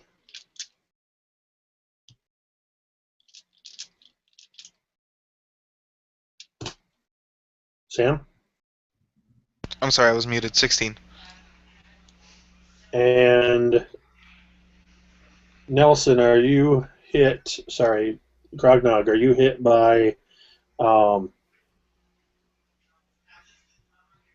14? I got a 15 AC now. Rocks begin to rain down around you guys, but they seem to be in a frenzy and not taking careful aim, and several rocks come hurling past you, but not a one of you gets hit by them. You completely avoided that. You hear from the dark orb at the back of the first wagon a mighty roar, and remind me, the darkness stays where you dropped it, I believe. Correct? Yeah. I think so. I didn't see. So, the ogre... Unless you cast it on something, like an item, I think. The ogre, yeah, you're right. The ogre, you hear this roar of this ogre. And you suddenly see a giant club that looks as if it were, in fact, part of a tree ripped from the ground come first out of the darkness as this ogre stumbles forth out of the darkness and swings wildly. And dang, both kobolds that were in front of it failed their dex saves. You guys might not have to do anything. That's kind of what I was hoping would happen. And, geez, I don't know how they're going to fare. You watch, geez, you watch as this ogre comes staggering out of the darkness, swinging wildly, and the two kobolds at the back of the first wagon, they never even had a chance. And you hear the sickening thud as the club hits one of them, smashing its head into a fine mist, and continues on into the other one, knocking it across the road and into the rocks, spraying a fine kobold mist.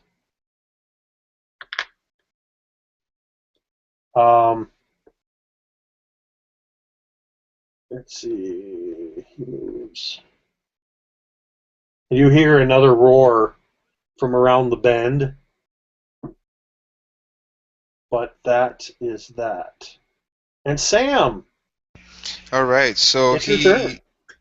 he grabs the arrow, strums the bow, and lets an arrow loose, aiming at one of the kobolds. And I rolled 13 plus 5, 18 to hit it. And it takes 4 points of damage.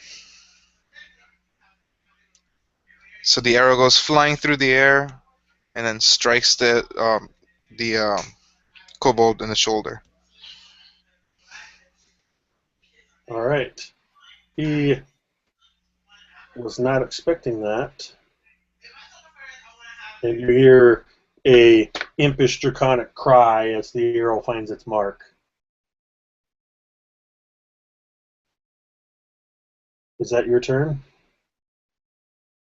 Yeah, that's all I can do right now. All right. And we are back to Grognog.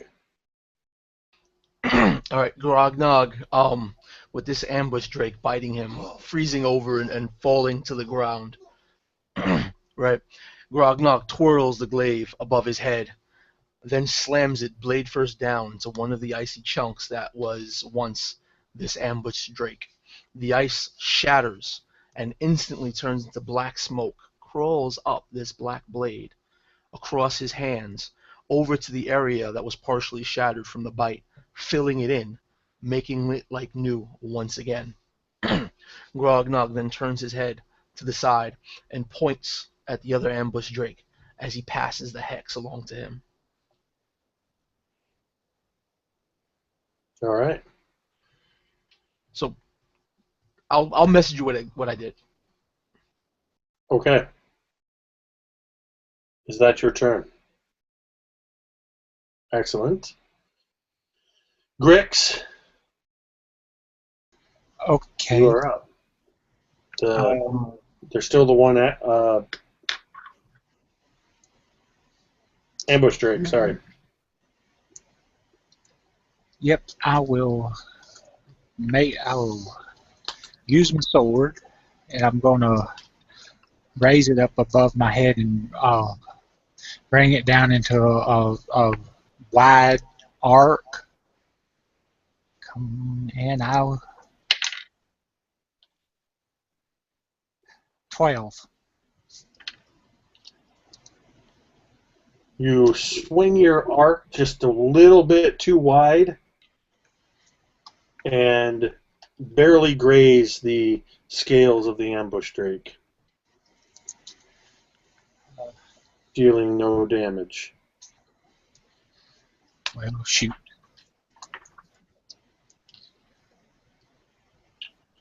The ambush drake is not one to...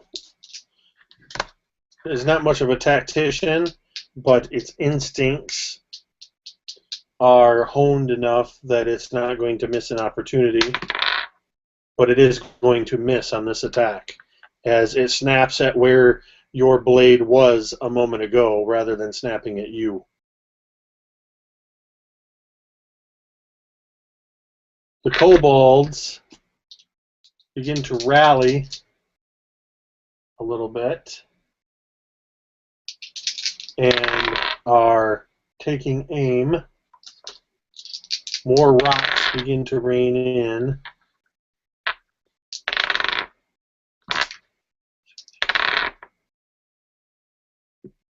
All right. Each one of you is hit as a rock comes flying through the air.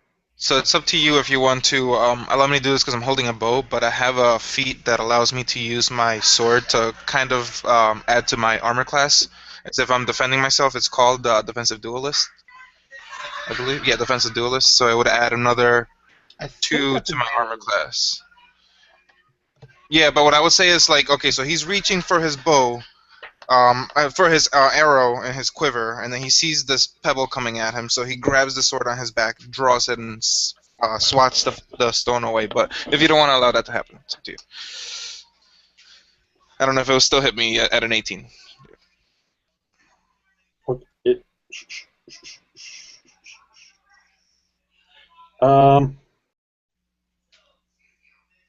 I'm gonna say no on this because you're not wielding it. Oh, does it stay melee? I didn't notice. Okay. Well, it says Okay, yeah, no you problem. have to be wielding a finesse weapon, No problem. which you are proficient at the time. So, Oh, I missed that part. Okay. yeah, you'd actually have to have it in your hand already.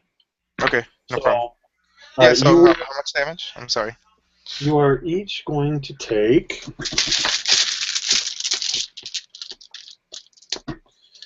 Sam, you get hit upside the head with this rock for 5 points of damage. It is not a tiny pebble. It's a pretty good-sized rock. And Grix, a 3-point damage rock, clangs off your head, or thuds off your head. And finally, Grognog, the rock, hits you for 3 points. All right.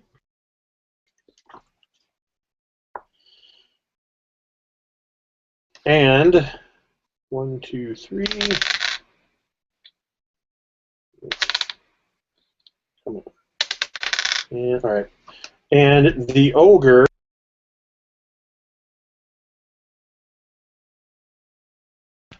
Oh no, did he drop out? Are you still there? Yeah, we're we're still here. here. It looks like it's still broadcasting. It looks like it stopped for a second. Yeah, We're still live. Yeah, we're good. Oh, whew. I don't know if you heard me going, oh, no, no, no, no, no. All right. We lost your video feed though. All right. It should be back. There we go. Oh, whew. That scared me. All right. So you guys did hear your damage? Yes. Yes, you said I got Okay. hit for Yes. 3. And Okay, and then just what for I was roleplay, doing... Yeah. I was just gonna say, just for roleplay, like you said, it hit him in the back of the head, and all that happened was that his head might have jerked to a side, and all you see is just cracked blackness instead of actually any Nice. bruising or bleeding. Nice. All right. And the ogre, having previously slaughtered 2 of the kobolds, he seems rather nonplussed by that. It doesn't seem to have bothered him at all. But he kind of swings his club around, looking at the 3 of you, and he ends with it pointed at Sam. And he begins thunk, thunk, thunk. Sam, where are you exactly again? I'm like 60 feet away from them. Are you up on the rocks? Yeah. I was hiding like behind some rocks and then I popped out. Okay. So he is going to begin running toward where you are. And he, realizing that he can't make it to you, drops his great club and pulls off of his back a large javelin and hurls it up at you. Oh boy. So he jumped over the pit? You know what? That's a good point. Because I don't know why the stone wall is 60 feet away from the pit, Uh, No, but no, no, no, no. No, it wouldn't be 60 feet from the pit. The No, ogre was I'm sorry. already 20 feet. And I Right. wasn't at the stone wall. I was like kind of on the side, all right. like to the east of them if you were looking at a map from up top. Oh, okay. I thought you said you were shooting from the stone wall. No, no, just from the rocks up in the mountains. No, but I'm wondering.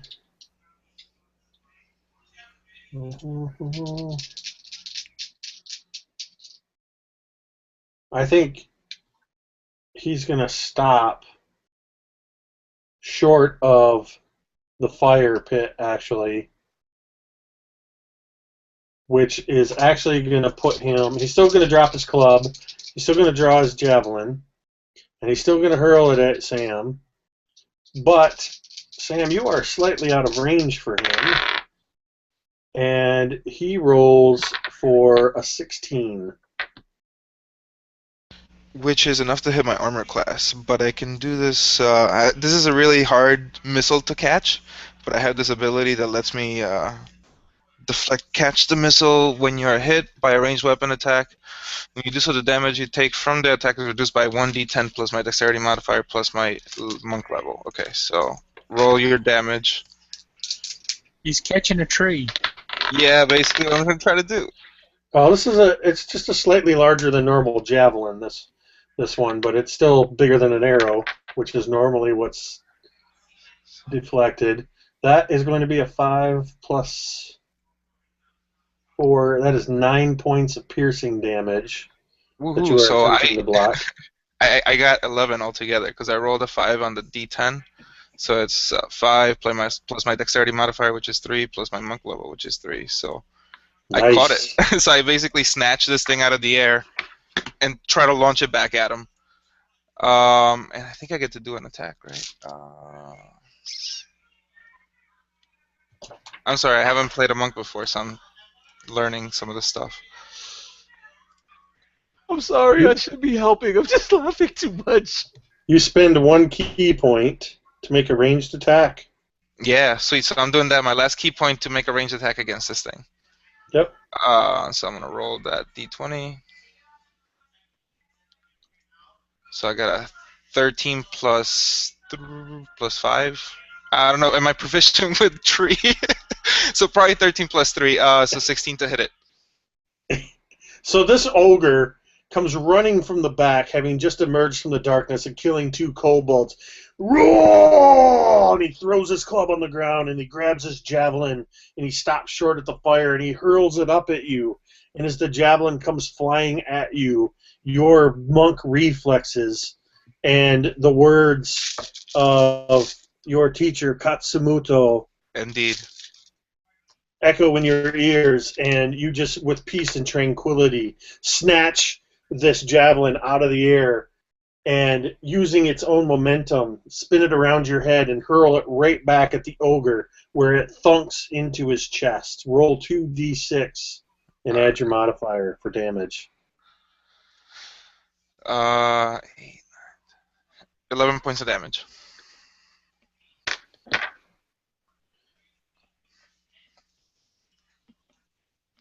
Sweet. And he just gives a mighty roar.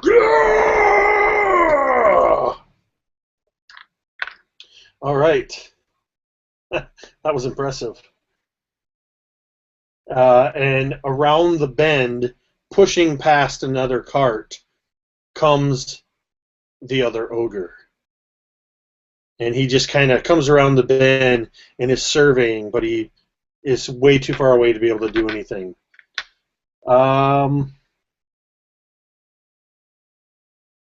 And Sam, it is actually your turn now. Alright, so that happens. I draw my short sword, and I rush towards this ogre that just launched the thing at me. I don't know how far away he is from me. Is he across from the fire? He's 40 feet away and on the other side of the fire from you. Okay. In that case, I will draw a dart and rush forward towards it, and then launch the dart through the fire at the ogre. So that's what I'm gonna do. All right. I'm just throwing a dart to some fire, and I critted. So it's 2d4. Nice. I've never seen anybody crit on a dart before. That's awesome. Oh, and I rolled 2 1s on the d4s. That's Does right. the I'm gonna modifier get doubled also? no.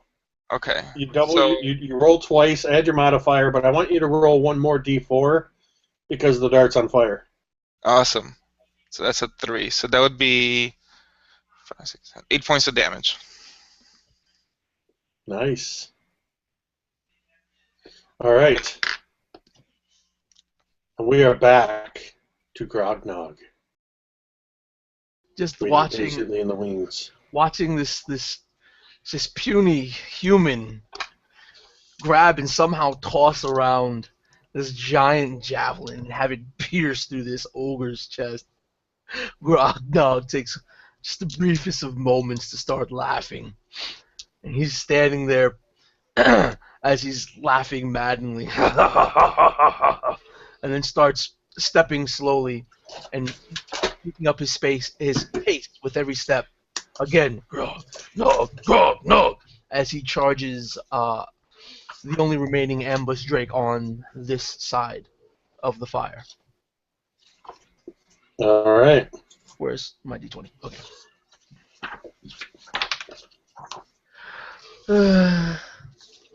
Oh wait, no, that's hits, right? 16? Well, what is it? 16. Yeah, that is a hit for sure. I saw a 10 on my thing. I was like, did I miss? I'm gonna cry. And all right, he gets hit for 4 points of necrotic damage and 13 points of slashing damage. Good lord. And it counts as magical if it changes anything. Well, as you slash at him with your glaive, you see the necrosis begin to spread from the wound, which seems to pull the wound even further apart, and the insides of the ambush drake begin to spill out to the outside.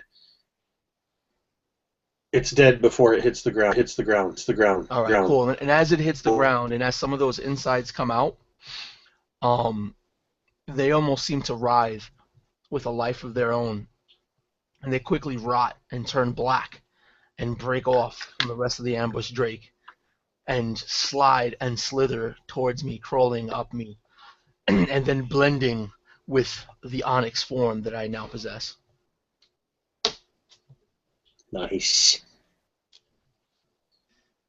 And Grix. again, he twirls his glaive over his head and just screams out, "Grognog!" and then points a finger to the ogre and slides his hex to the ogre. Again, hexing strength. All right. Grix, your target has been defeated. I'm kind of upset with the fact that he didn't get to fight it for a little longer. He will shove the end of his blade into the ground, and not going to be completely just swinging. He will hold 2 fingers, and a bolt of fire will fling from the tip, hurling itself at the one ogre. And I have to...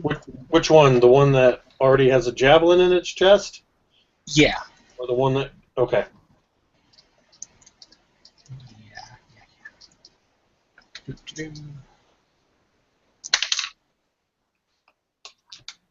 I got a 20. Not natural, but I got a 20. That's gonna do it. Yeah. That's what 1d10.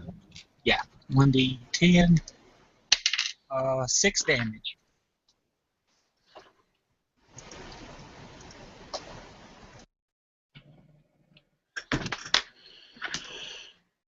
With a javelin already sticking out of his chest, the ogre screams as flame from the firebolt washes over his body.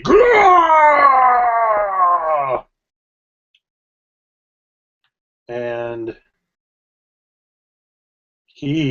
let's see, is going to continue screaming as kobolds begin to rush towards you guys. 4 of them are going to move in within range. And again, more rocks begin to sling through the air.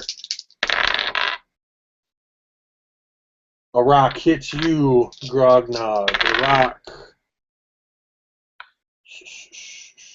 Does an 18 hit you, Grix? I have a 19. Alright, and I'm going to assume, well, I'm not going to assume. Yeah, I'm going to assume a 10 does not hit you, Sam. No, 16. So Grognog appears to be the only, oops, sorry, one more kobold there. No, that's an 18 again. Grognog, you're the only one that got hit with a rock. You are getting hit for... Where did my D4 go?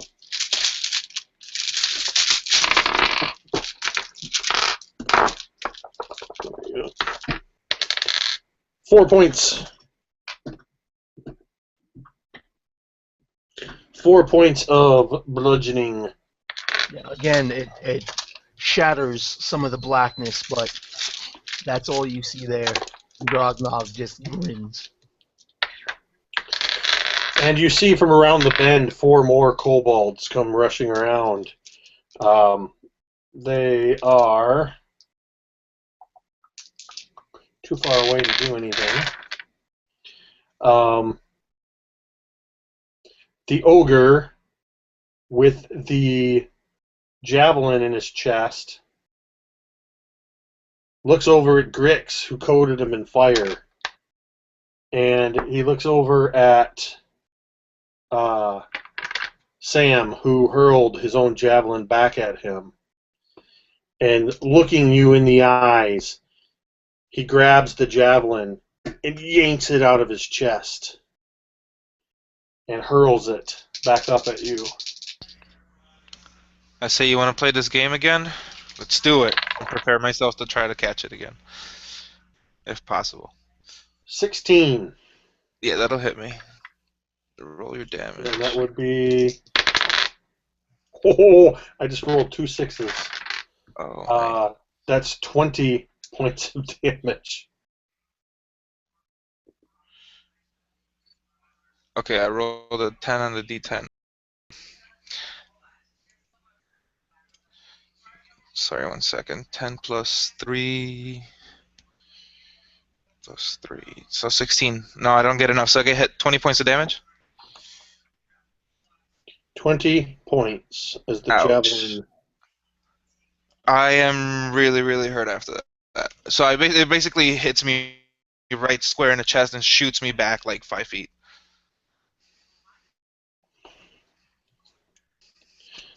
So yeah, you definitely felt the brunt. Not to add insult to injury, but I did roll with disadvantage on that. Oh, it sucks. Okay. Because he just pulled it out of his own chest.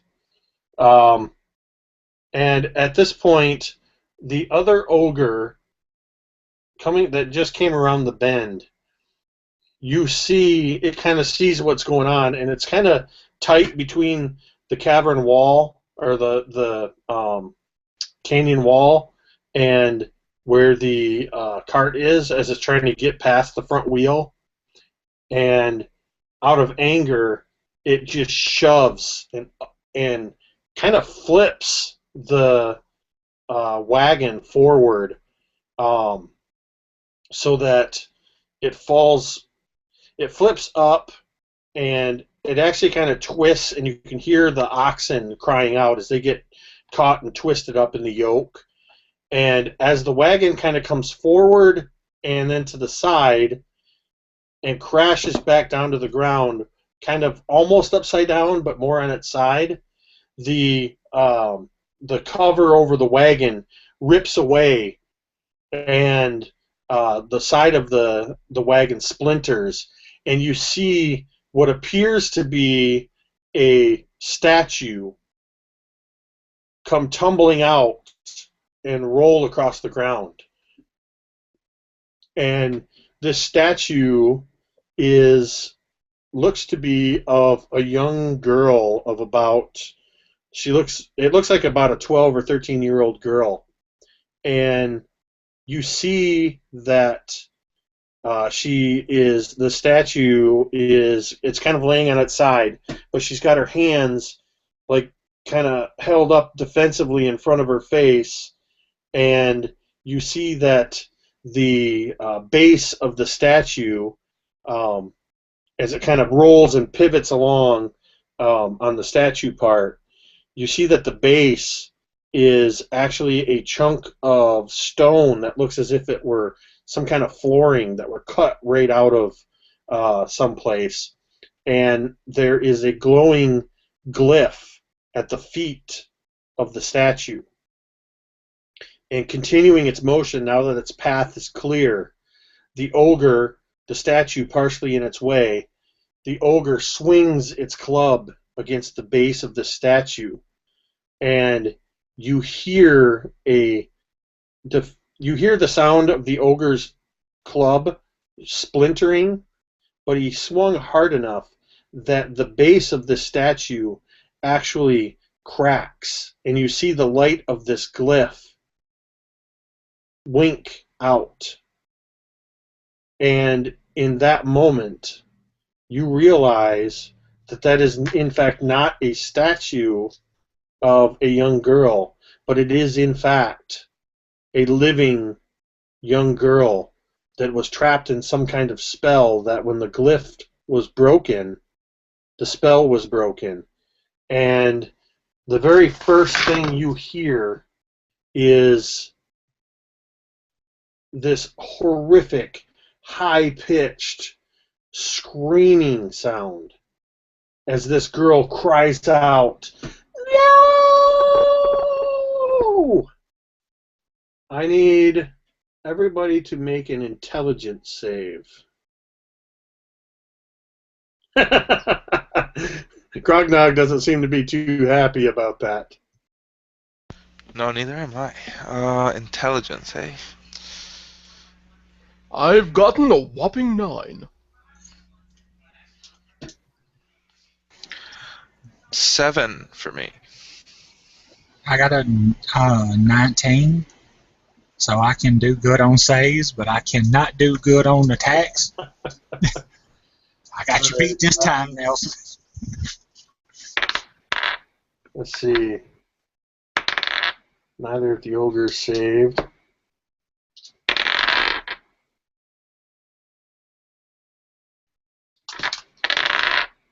Wow. All of these monsters have low intelligence, and they're failing left and right. See the 2 ogres. There's 8 kobolds left. And you guys. And I believe Grix is the only one that saved. So as this screen pierces into your heads, everyone takes 7, 9, 13 points of psychic damage. Okay, and you hear Sam start to scream loudly as if somebody was having a terrible nightmare, but a horrible, bloody nightmare, and then suddenly the screams stop.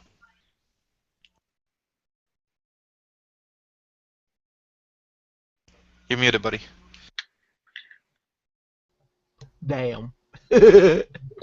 Grognog basically screams out as this wave of just, pain, this scream from this child yells out. Grog is screaming almost harmoniously with the pain. Ah! As you see the blackness, the black plates mimicking his skin begin to splinter and crack and shatter away from him, again becoming smoke and blowing away in the wind. Dang. Well, Well, will wince because it is a high-pitched scream, but not too badly affected by it, other than it's a very high pitch wail. and you, because you're not affected by it beyond that, you, Grix, hear this wail.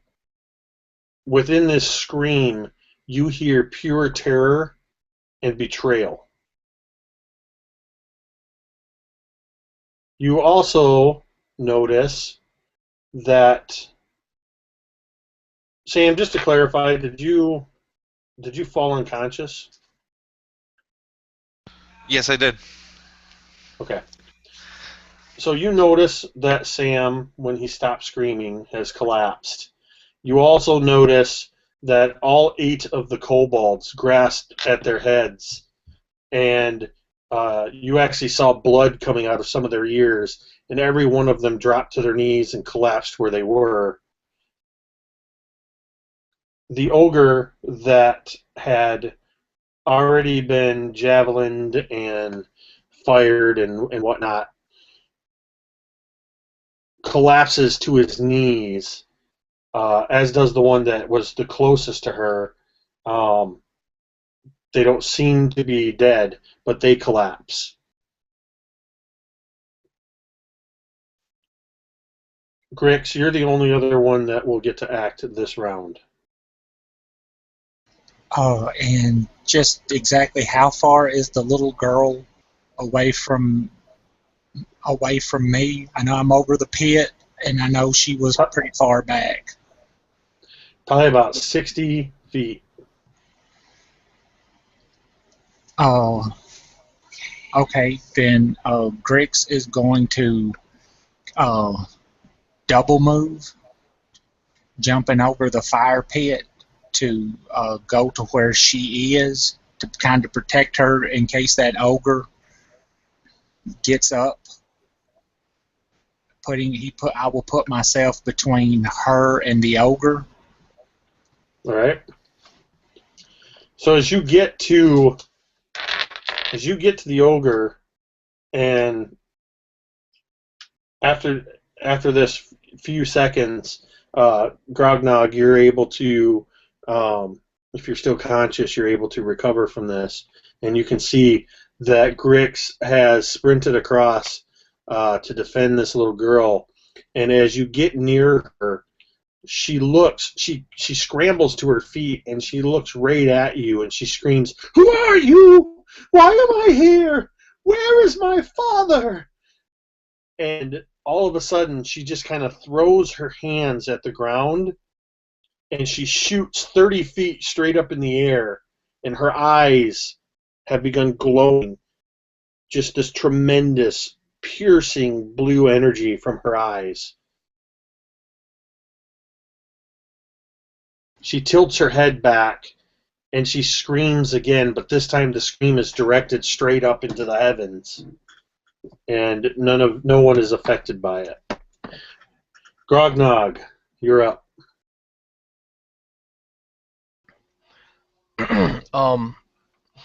What you call got Grix got actually next to the girl, right? He ran all the way across. Yeah, he got over by her, and then she shot up 30 feet into the air. All right. Grognog trying to shake off what just happened to him. Looks like we found Angeline. He stands up, starts rubbing the vial, and goes after Grix. Going as far as Grix did, just running.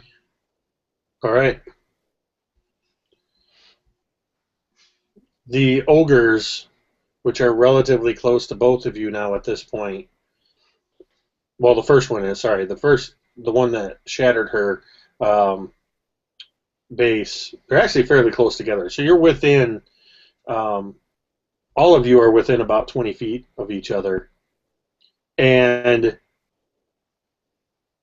This little girl with the glowing blue eyes who is floating above you and has just screamed into the heavens looks down at you, and she spreads her arms wide, and as she does, they seem to extend much further than they should.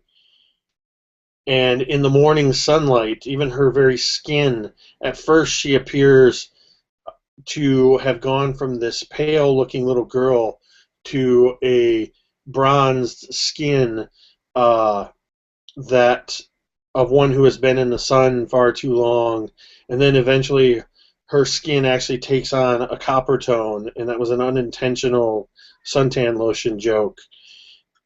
Her copper tone skin actually has a metallic sheen to it, and you see what at first appeared to be the rags and robes of her clothing hanging from her arms are in fact becoming unfurling wings, and you can see the shapes of uh, horns and crenellations coming out of her head, and her entire body elongates, and that as she throws her arms back and they come forward again, her wings extend from her shoulders behind her, and her now well muscled and huge clawed arms reach out in front of her, and she seems to, with all of her body, her now fully transformed copper draconic body, flexes itself.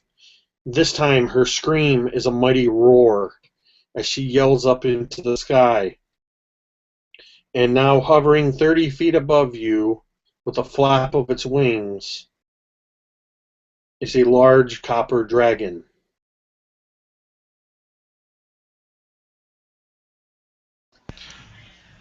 Well, I wasn't expecting that one.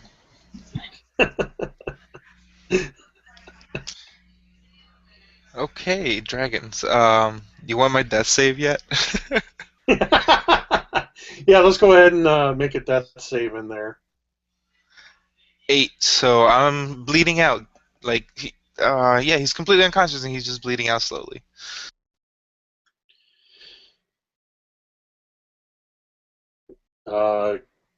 Sorry, Grognog. Now this this you said this ogre is within 20 feet of us. Yes. Seeing the ogre standing there, Grognog stamps his glaive into the ground, the haft, not the blade. Looks over at his ally Grix and starts rubbing his vial once again. And as he does so, his skin begins to darken from green to a black onyx, and the black onyx plating is visible once more. And he just stands there. Grix. You gotta teach me how to make that black plating after this. But look at he's at a dilemma. But then he focuses back to the ogre, and he lunges forward. He's going to actually drop his sword, and as he's making his way, I'm going to cast Blade Ward on myself. And I do not understand that if this gives me resistance to both all bludgeoning, piercing, and slashing, or if I have to choose. I'm assuming we're going to look real quick, but I think it's all bludgeoning, piercing, and slashing for one round only. Yeah, okay. Well, anyway, I'm going to cast Blade Ward, and as I'm getting closer to him, the sword starts trailing behind me, coming to my hand after I finish the spell. Okay. Yeah, it's just bludgeoning, piercing, and slashing. That means all, whether it's magical or not. Okay. So I have resistance to bludgeoning, piercing, and slashing. So, yay. Right.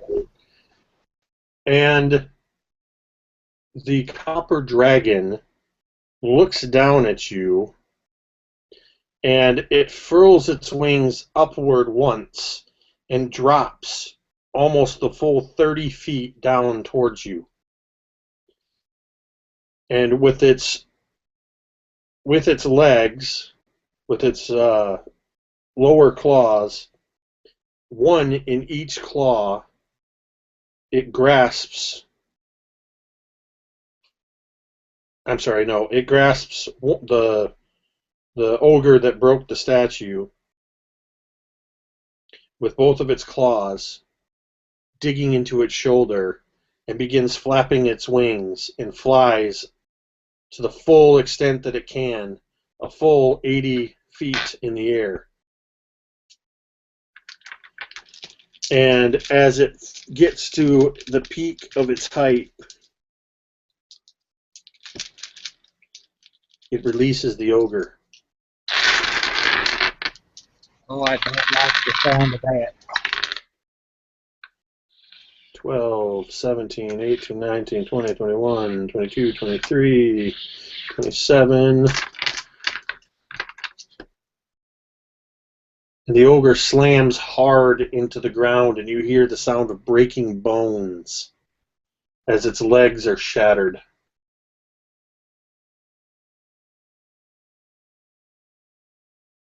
But it appears to still be alive. Sam. Death save. Death save. That's a critical one, so I die. So he bleeds out some more and passes away. And as you sense at the edge of your consciousness,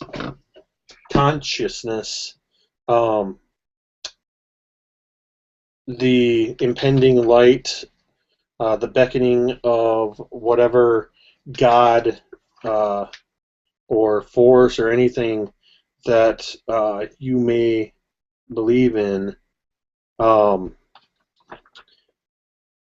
you feel something preventing you from passing any further. Okay. So you are actually not 100% dead yet. All right.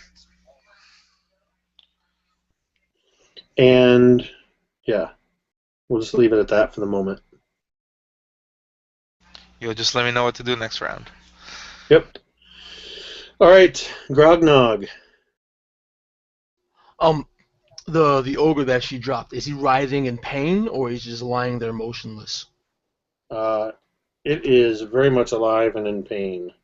Okay, Grognog's gonna charge the ogre. Spin his glaive around and just try to drive it as deeply into him as he can.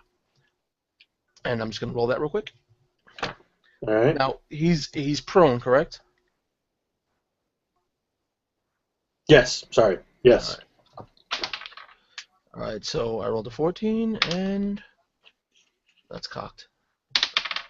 And a 5. So I think the 14 will be nice. 20 total.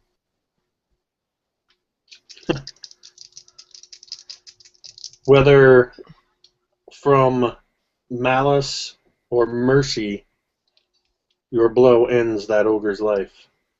All right. So as he's driving his blade through this ogre, this time he doesn't yell out Grognog, but he yells the name that he heard before, Angeline, and then looks up at the copper dragon, and he waves like to come.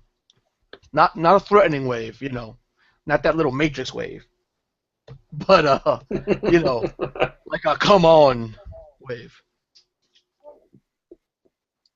And then he just screams to punctuate that, "Follow me!" Grix, for as far as you can tell, Whether the dragon has heard you or not, it's still up at its 80 feet height. Grix, you are up. What is left? I guess I need a. I'm One, looking at one severe, one copper dragon and one severely injured ogre that's a little bit burned and a little bit pierced and a little bit something else. Okay, so I'm going to use my firebolt, seeing that Grognog has killed the ogre that got dropped 80 feet, and I'm happy that it didn't actually hit me. Okay. All my digits are still in place. I'm going to twirl around and throw, when he finishes his twirl, the bolt flies out from his hand again. And I'm going to hope like I'll get out. I just barely hit. I just 13. I don't even think I barely hit. That is actually good enough to hit him. Really? Okay. Hey, it's a good day. Okay. Firebolt. Well, 8 damage. So he gets burned a bit more. He's actually looking fairly good for as much damage as he's taken. That is until you realize that there is a shadow that is rapidly growing around this ogre.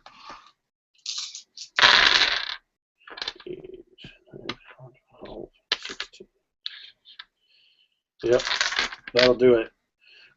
As the copper dragon drops the full 80 feet and settles its full weight down on top of the ogre.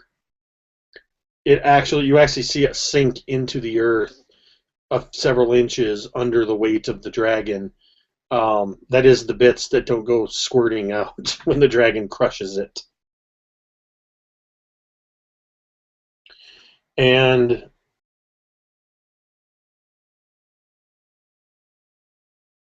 at this point, with the ogre gone and the dragon having crushed the last ogre, you are officially out of combat because the dragon is not making any attack move towards you. That does not mean, you still have your free will.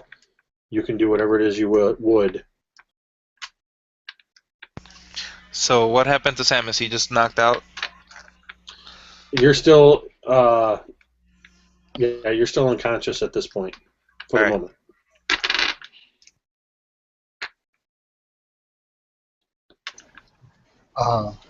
After that, seeing that, kind of taken back at the awesomeness of a dragon, I will actually, since I don't see Sam, I actually go hunting for Sam.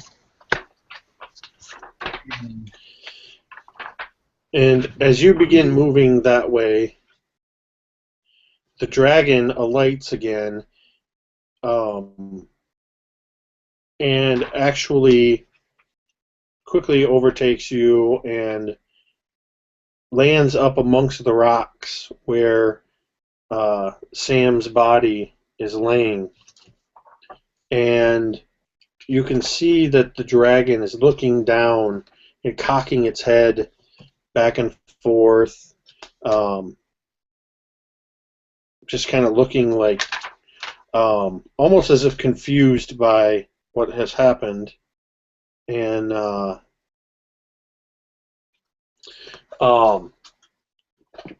the dragon kind of gives a shudder, and as it shudders, it you just see it reduce back down in size. And once again, standing amongst the rocks and over Sam's deceased body is this little girl. And in the same mannerism as the dragon, she kind of cocks her head to the side, looking at Sam. And she kneels down and gently places her hand on his forehead. And there's just the faintest blue glow as the paleness that was beginning to overtake Sam recedes and color floods into his cheeks. And Sam, you feel yourself suddenly but gently pulled from the brink of oblivion, and you regain consciousness, and you are stable with 1 hit point. So he'll come out like a hospital scene where they just like oh,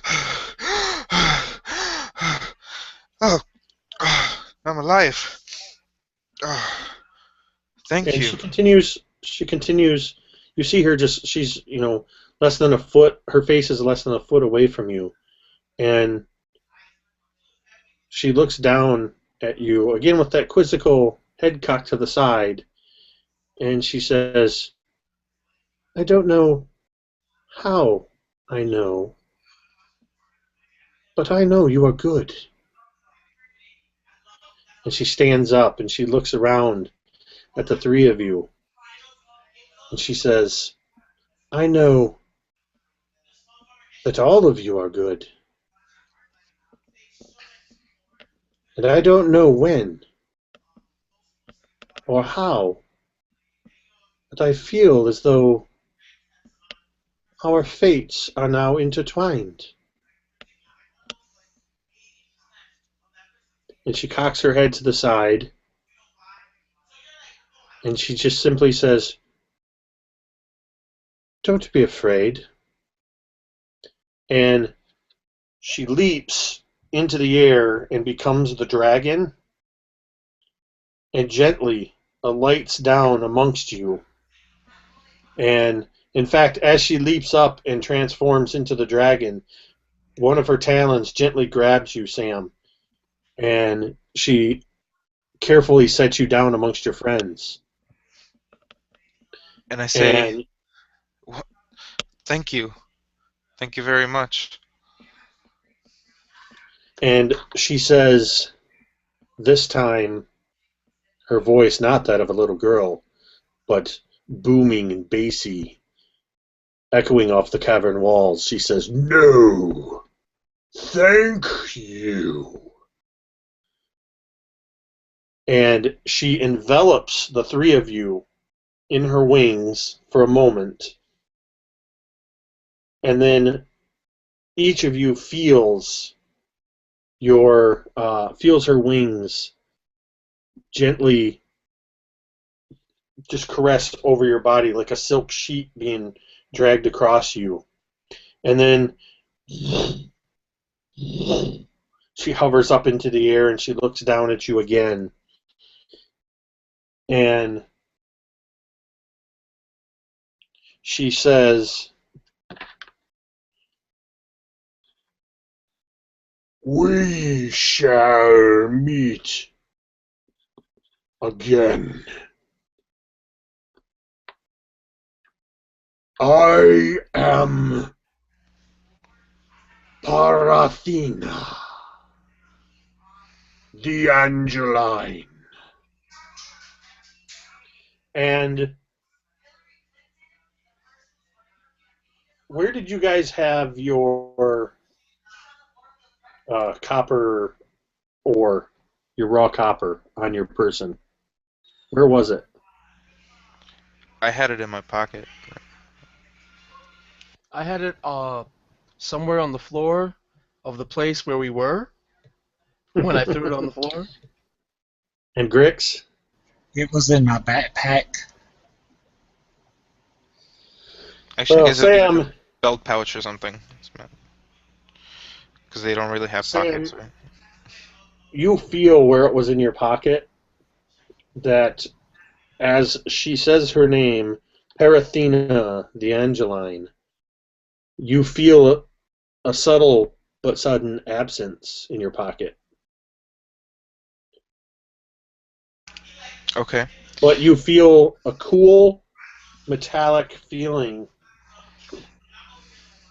in your right hand. I'll open. Grognog and Grix, you each also feel a cool metallic feeling of something suddenly in your hand. And I'll open my And hand and look at it. as you open your hand to look, you see a copper coin minted with the visage, the silhouette of a jackal head. Right. Okay. And from behind you, you hear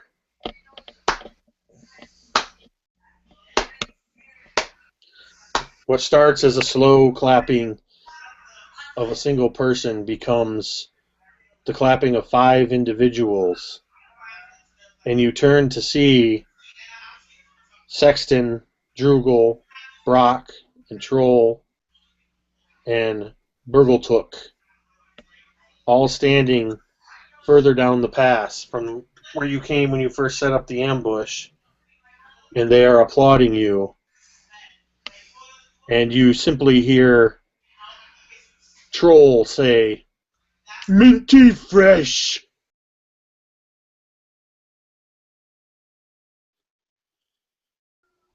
So, as a sort of epilogue, the 4 dwarves and Burgletook, they start walking with you back down to where the stone hand was, and they begin to tell you that they couldn't resist. They came along just to see how things fared, though they were under strict orders not to intervene. And they actually just showed up in time to see the dragon transform, and they were just as surprised as you guys were at what they saw. Burgletook cannot wait to get back to his shop to begin poring over his scrolls and tomes, to look up the legends and lores and see what he can find of Ethereana or the Angeline.